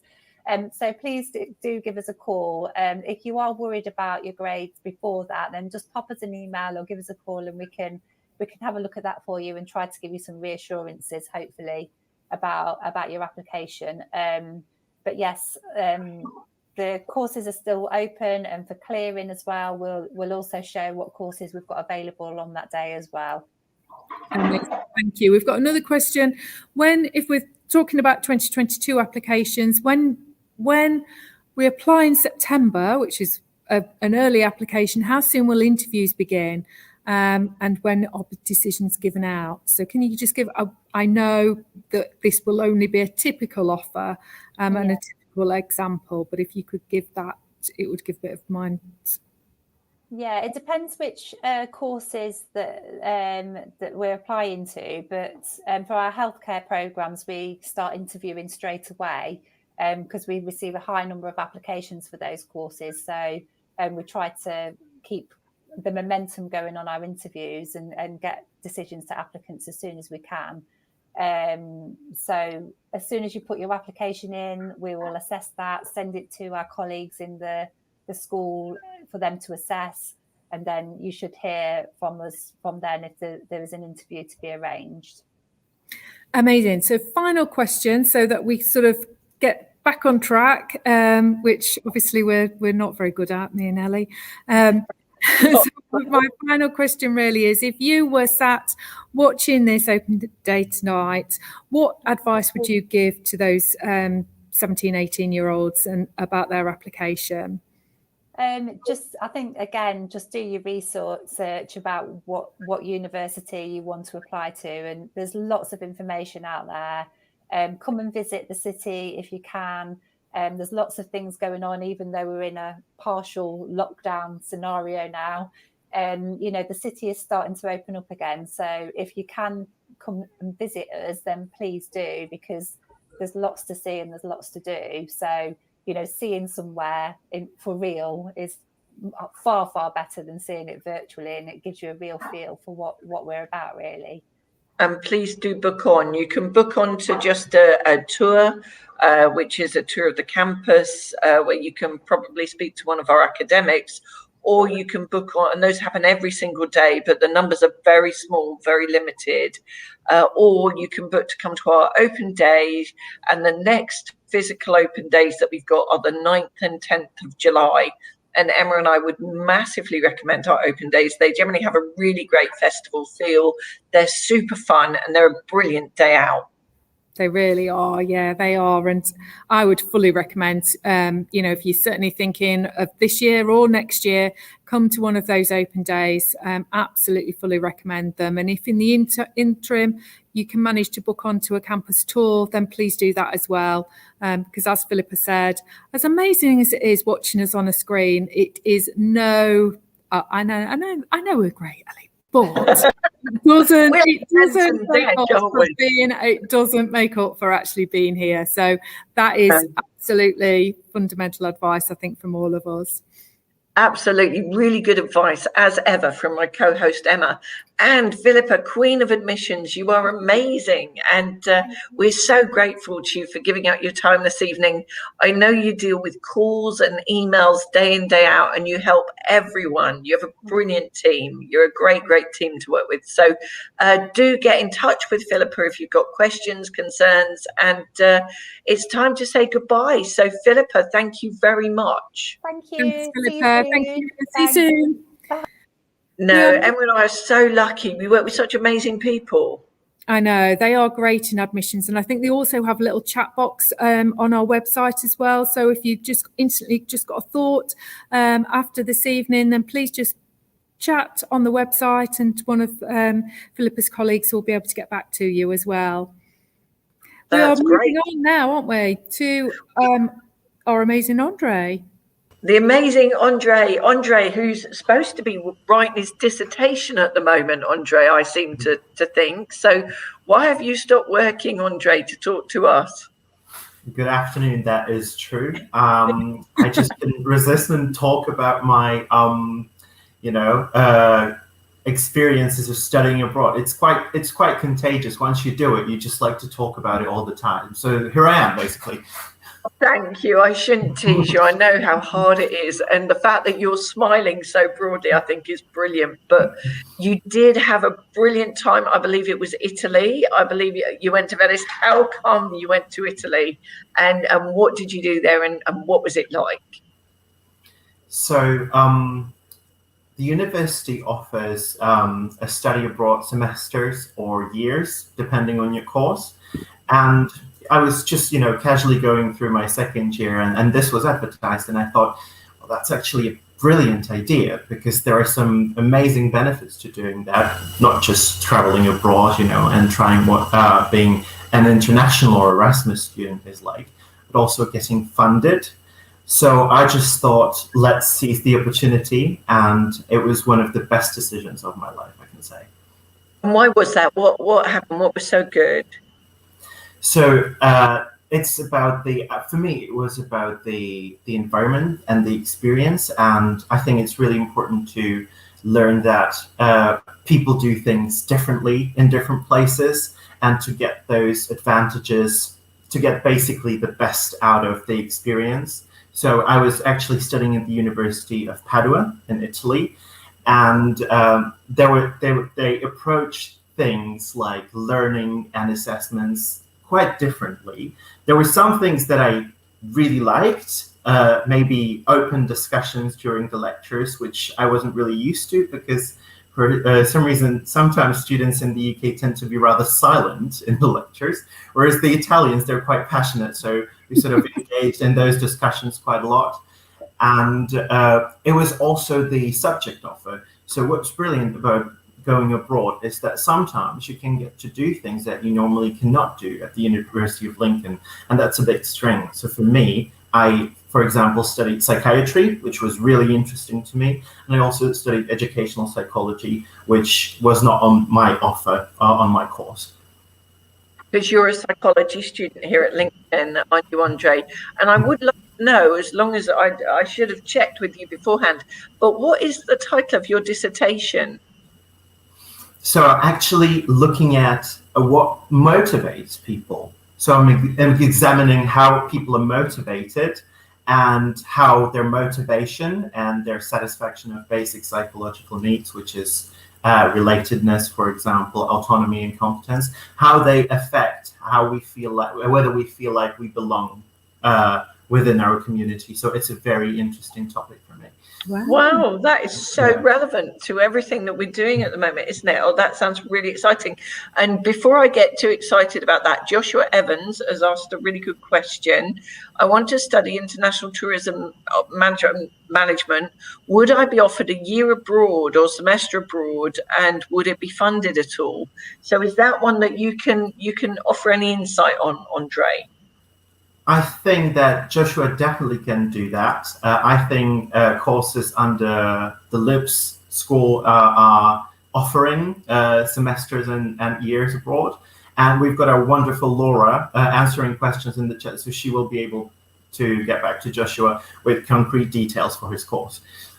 I think she already has, actually. Hello, Laura. Wonderful. Well done, Laura. Thank you. No, that's brilliant. And tell us what's been your favourite thing about being a University of Lincoln student? Are you glad you chose Lincoln? I'm very happy to have chosen Lincoln. It's very hard to pinpoint a single thing, I would say, because, you know, it's 3 or 4 years of your life in my case. And I would definitely say that, you know, feeling at home, belongingness, which is quite important to sort of enjoying the student experience and getting the best out of that, and just getting a whole new perspective on my life, because I'm myself an international student as well. I come from the Czech Republic, so studying in Lincoln in the UK has taught me important things, and how to be, you know, independent, and how to take care of myself, and how to build and sustain relationships. So I would say that's the best thing that you can do. I've got to ask, can I jump in now and ask, what next, Andre? What's next? Well, there are some offers. I might be going to study research methods in psychology, and I've received several offers from different universities. So hopefully I'll be able to pick one of them. And hopefully I'll have a really good time like I did Lincoln. Amazing. So you carrying on your academic journey? Absolutely. I think that people should really sort of enjoy what they're doing, and it is the case for me. So I'm just going to carry on. I'm just going to keep on studying psychology, basically. Amazing. Can I just pick up on Lydia's question? Are admissions still open for PG journalism? They certainly are, Lydia. Any postgraduate courses, just like Andre, we are still open for postgraduate courses, and will continue to so throughout the summer. So absolutely, if you're interested in a postgraduate course, then apply on directly to the university. And I have to comment, Lydia, you look stunning in that picture. I don't know, you absolutely stunning picture. Did you notice that one, Emma? I did. I love seeing people's profile pictures. They're brilliant. Oh, it's been such a day already. And Emma, we've got 1 minute left before there's a young person's takeover and we get booted out for being too old. So, Andre, we best say a huge thank you to you. You've been amazing as ever. Thank you so much for taking time out of your very important dissertation and spending time with us. It's been really, really lovely to see you, and we'll see you again soon. So goodbye from me and Emma, Andre. Good luck Take on care. your presentation. Thank you. Bye-bye. Thanks very Emma, much.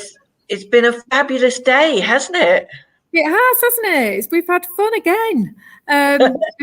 We certainly have. We certainly have fun doing these open days. And now we've got, hopefully Marvin has managed to get back into the office. So we've got Marvin and we have Darren back, our alumni. Amazing. Thank you. And you're going to chuck us out, Darren, I think, aren't you? I think we are, yeah. I think we're taking over again. So we're going to talk a little bit about what to prepare for university. So all the questions in terms of how do we make friends, what do we need to pack, where's the closest Morrison's, that is where we can help. So prepare your questions, put them in the comments, and also let us know what course you hope to apply for as well, so we can start making those connections now. But yeah, I think we're going to take over. Bye-bye, Darren. Bye-bye, Marvin. Thank you. Thanks very much, guys. Thanks, Emma. Hi, Marv. How was the tour? Yeah, inside now, nice and warm. I am, definitely happy to be inside. It's a lovely walk, but the weather played up there a little bit, and I'm just glad to be here. Very good, very good. Well, let's start as we always do. Let's talk about our sort of experience at this moment in time. So this is the moment in time where people are doing their well, some students might already know where they want to study. They might be dead set on that. They might be dead set on a course. Others might be a little bit unsure. But what we do know is it's a very nervous time and a very exciting time for people.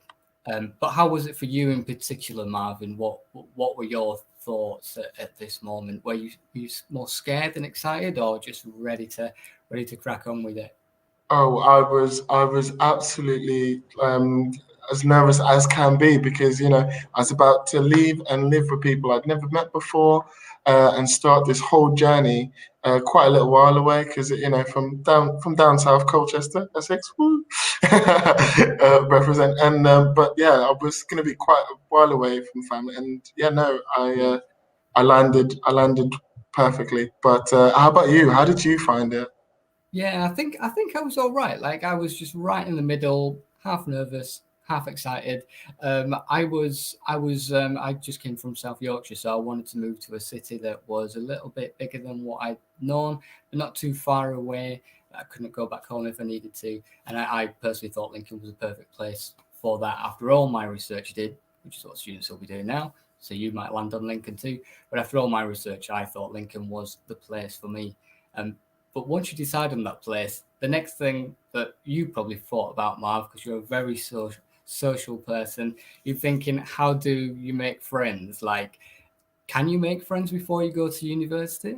What would you say? I will 100% say that you can. Absolutely. Yeah. One of the things that really helped me is I went on every platform I could think of to try and find who I was going to be living with, and to see who was on my course, and trying to engage with people as much as possible. And I was, quite lucky to have found some of my housemates at the time, but. If only because there's a friends for life is something that I think you're going to be able to tell us so much more about, which would have been just so much handier. But yeah. Could you imagine? So what Friends for Life is basically the thing that me and Marvin did when we applied to university, and we did everything manually. It took a lot of time. This helps you. This saves out all the time. So all you have to do is sign up to Friends for Life. The link is below for those who want to check it out. And what we do is we help connect students based on certain preferences. So it could be certain interest. It could be that you're a fan of Harry Potter or football, or it could be that you plan on applying for a certain course. And so what we do is we look at everyone who signs up, so all our folders, all our applicants, and we essentially use that information to create conversation starters and connections, and we create the official accommodation and subject groups for all our students as well. So Marvin, when you were doing your research and using all the platforms to find who's in court 12, was it? I was court 1. No, court 2 represent. Court 2 represent, sorry. Right at the other end. But when you were trying to find people, this would have made your life much easier because we create those groups. You just join, and then you can say hello to anyone who you might be staying with. So definitely take a look at Friends for Life if that's something that you're interested in. I can see some people commenting now saying their courses that they plan on applying for. We've got Lucy with media studies, Megan doing media production. So there you go, guys. You need to link up there. Very, very close subjects, and you might even be in a lot. I think you've been in a lot of modules together. So definitely link up. Please do keep letting us know the course you're going to apply for in the comments, because once we're done, if you scroll back, you'll find everyone who will be studying, who's commented. You might find people on the same course, which is great. But Marvin, I know you got along really well with your flatmates. So what are the things that people should be preparing for now? Like, do they need to learn how to cook a pasta bake now for everyone, or the rules of Monopoly? What would you advise? I would advise definitely a cookbook and to practice a few of those easy meals that you're going to make that will honestly save you time and effort. And I would say definitely you grow and learn so much. I learned cooking from all over the UK and styles, and no, I'm definitely like an open mind as well. But yeah, I think that's where I'd stick with. What about you? What would you suggest? Well, I think definitely learn how to cook. At least like one signature meal. There's always everyone has their signature meal at university, and there's always someone who does a pasta bake. There's always someone who does a curry. Learn what your signature meal is, because people will thank you for it. And the way to make friends sometimes is through their bellies. So that would be a great idea, Marvin. Well done. Also, bring like some games and stuff. If we're talking about what we're going to pack, like bring a game, bring card games. They're really good icebreakers. So we definitely advise that. But let's talk about societies as well, because you can join one of our many hundreds of societies when you are a student here at the university. You can create your own societies, but you can actually start looking into the huge amount of societies that we've got and sports clubs that we've got available, and see if any take your interest. I will put the link up to show you the list of societies we have, because we've got loads. But Marvin, I think you joined a society. Please tell us. So one of the societies I had a lot of fun, and which is kind of relevant today as well, was the African Caribbean Society, where we had loads of like cookouts, and there was lots of events where we went out together, and it was really, really lovely to engage in. I know those kind of discussions around culture and stuff with people, and it was just brilliant meeting people as well that were from all over the world, that places I'd never really even heard of, that was incredible, and to learn of all that as well. But that was just one of the societies that was here. I was friends with people from everything, from football, rugby, there was a ton of different, there was even what was it, the Harry Potter Society? I think that was that guy. I was that guy. I joined the Harry Potter Society, very proudly head of Gryffindor for a year. Very proud about that. But you know what? That one had hundreds of people that ended up signing up to that society. So if you're maybe struggling to make friends in your flat or your subject, there's loads of societies and sports clubs that you can join, and bond over shared interest. And there are loads. If you take a look at the link below, which I would definitely recommend, you'll see how many we actually have available. We are going to be moving on to Curtis very soon. Curtis is going to be sticking around and talking to our parents. So parents, if you want to stay for the next couple of minutes, we'll move on to Curtis. If you've got any questions for Curtis, please do let him know. But he will be sharing all the information you need to know about university life.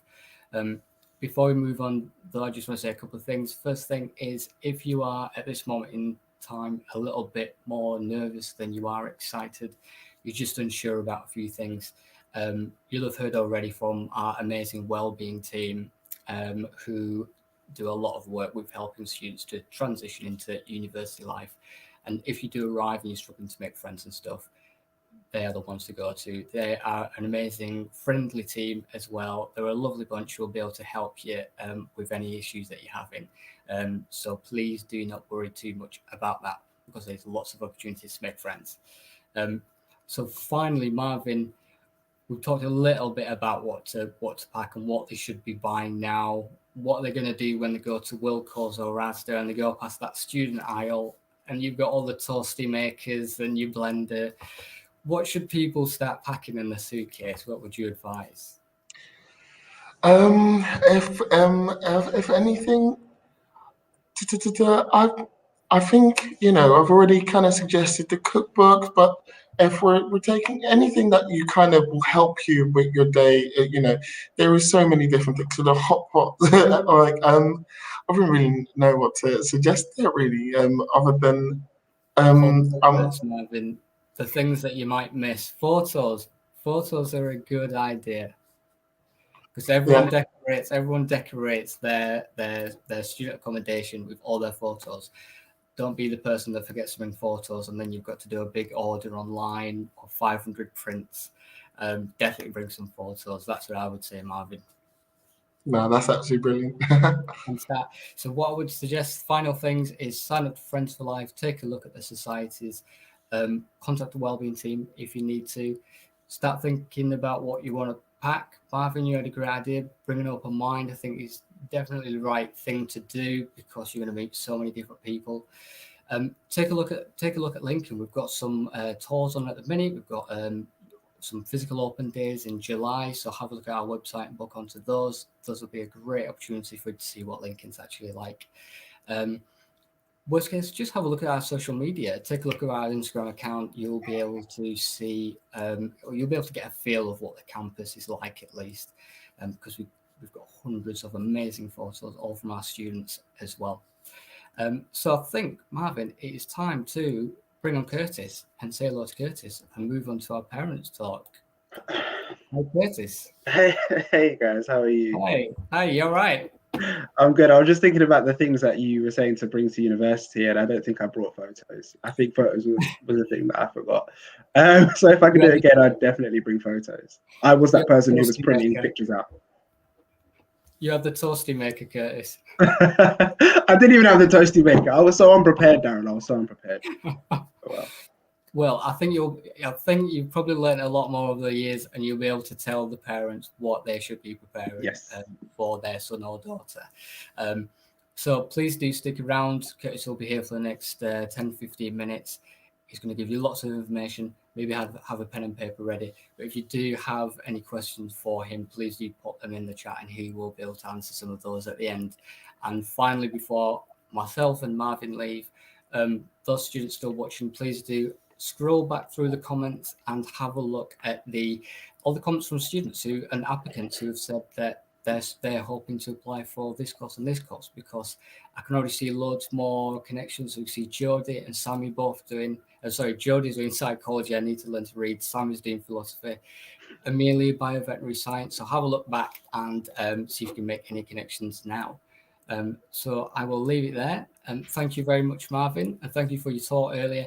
Thank you everyone for watching, and over to you, Curtis. Bye. See you later, guys. So yeah, so it's just me now, which is brilliant, fantastic. Thank you, everyone.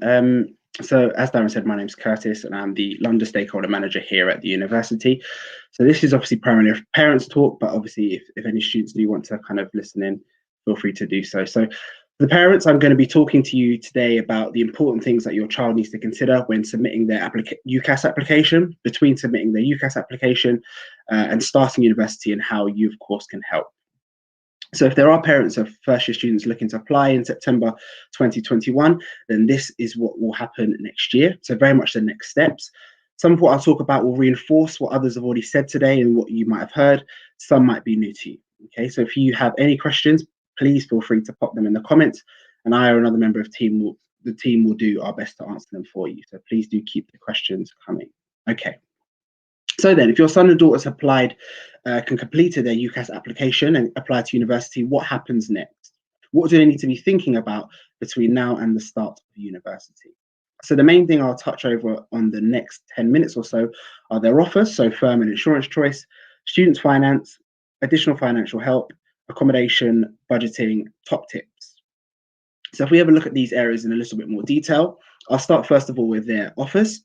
So firstly, if you're a parent, get your son or daughter to double check as they come in and make sure they fully understand the offer. If they don't, get them to call or email the university in question for clarification. So they should be conditional. So do they think they'll meet the conditions? A small minority may be unconditional, but that means that they'll be accepted regardless of grades, as some universities are still offering those. We at Lincoln make conditional offers, however, okay?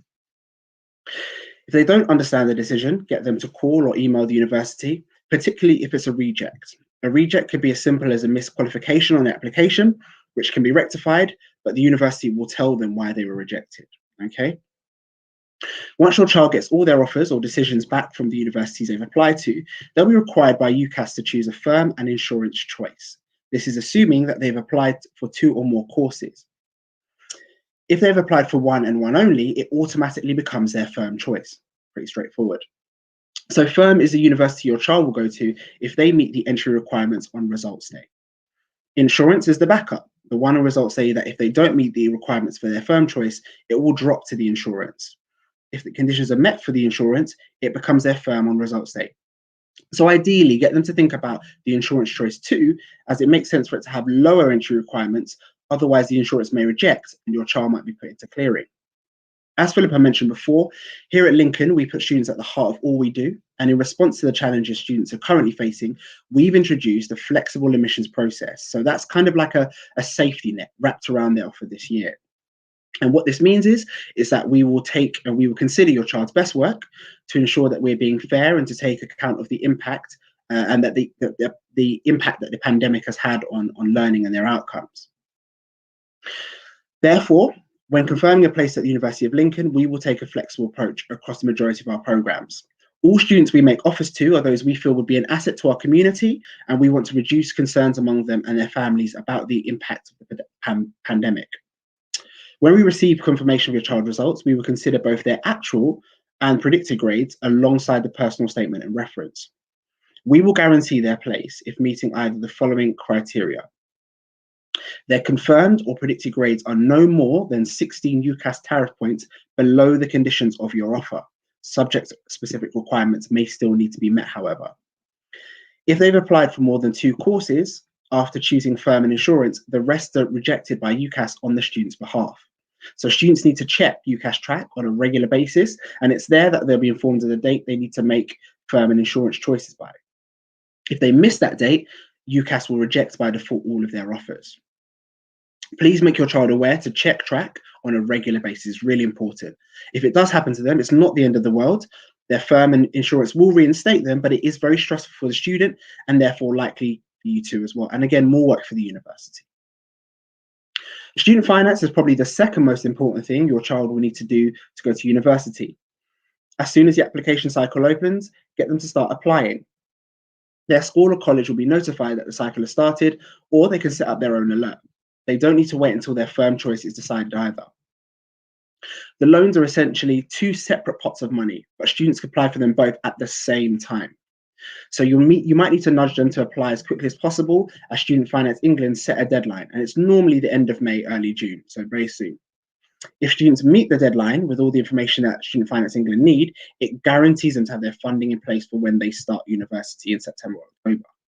So pot 1 then, this is the tuition fee loan. It's not means tested, so that means that they get what they ask for, up to a maximum of £9,250.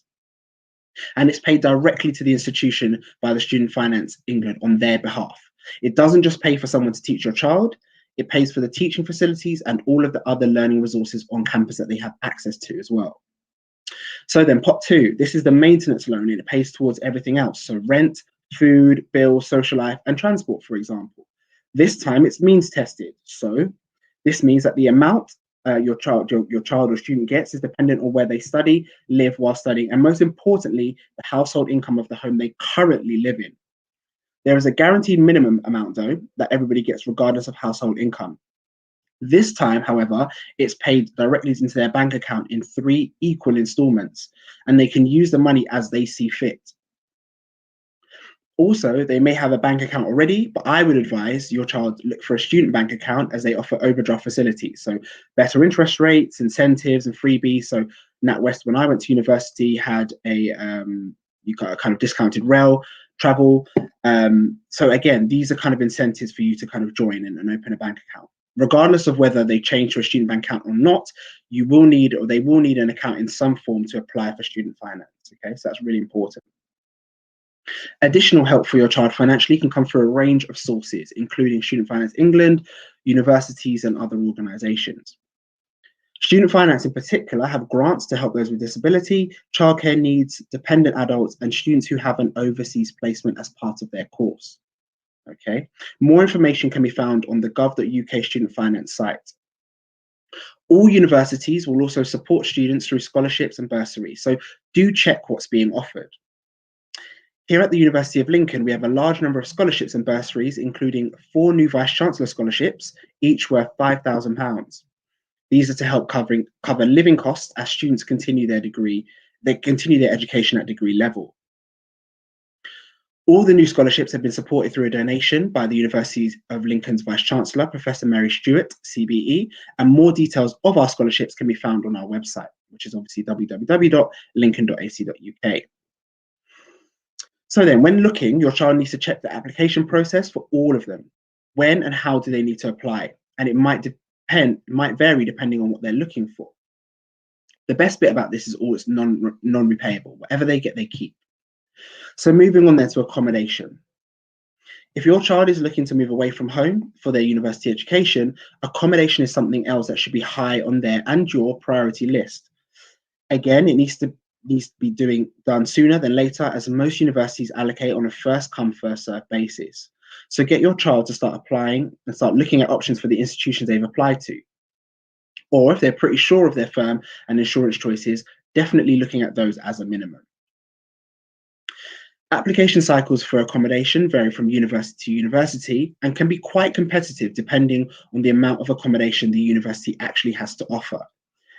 It can also be competitive depending on what your child wants too. So options around the UK include self-catered halls, half-board, full-board, ensuite, or even shared housing. Here at Lincoln, we currently offer self-catered student accommodation, with the vast majority being ensuite, and all are within easy walking distance of campus.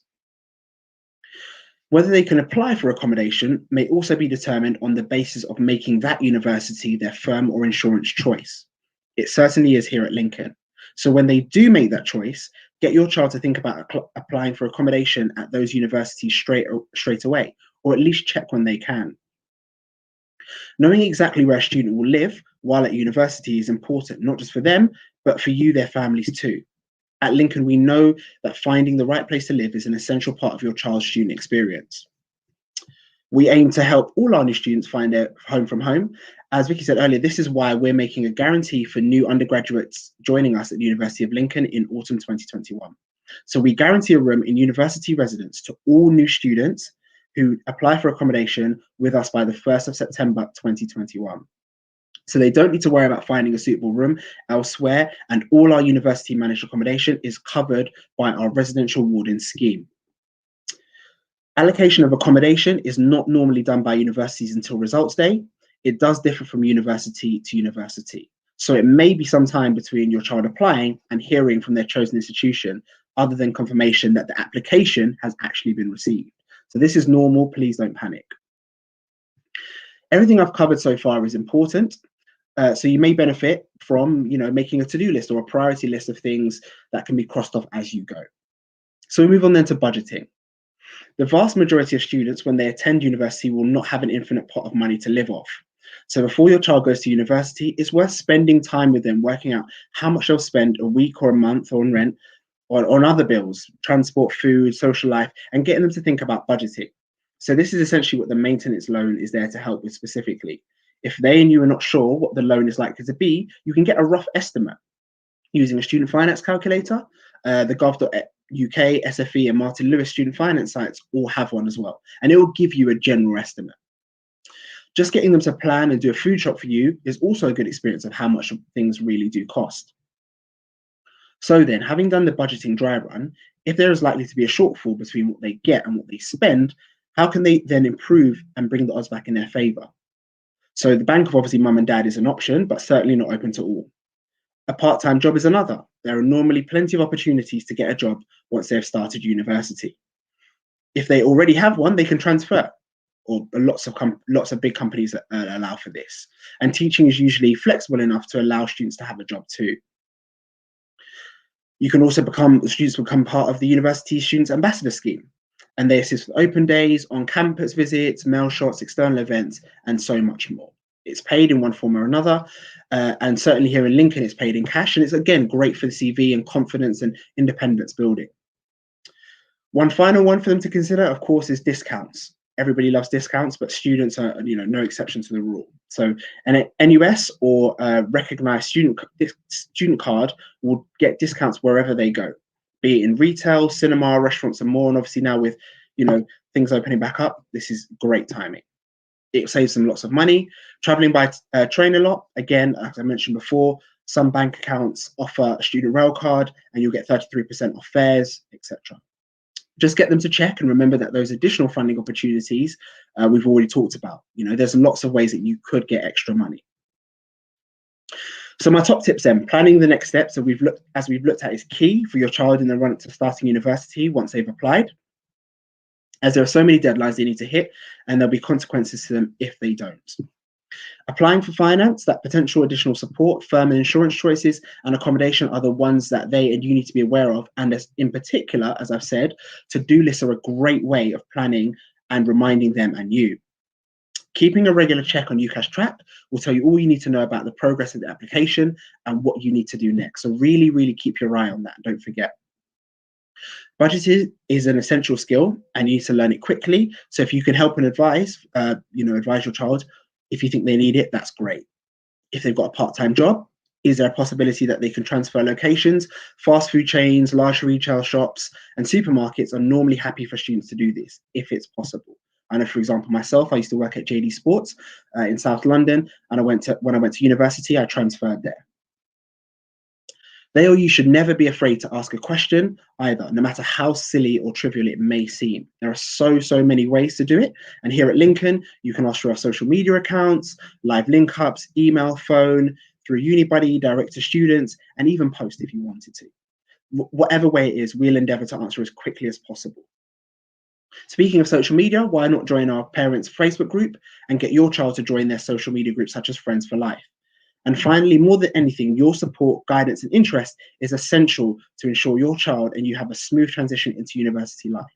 Thank you very much again for watching. I hope you found the information useful and what's still to come. And we look forward to you joining us in the near future.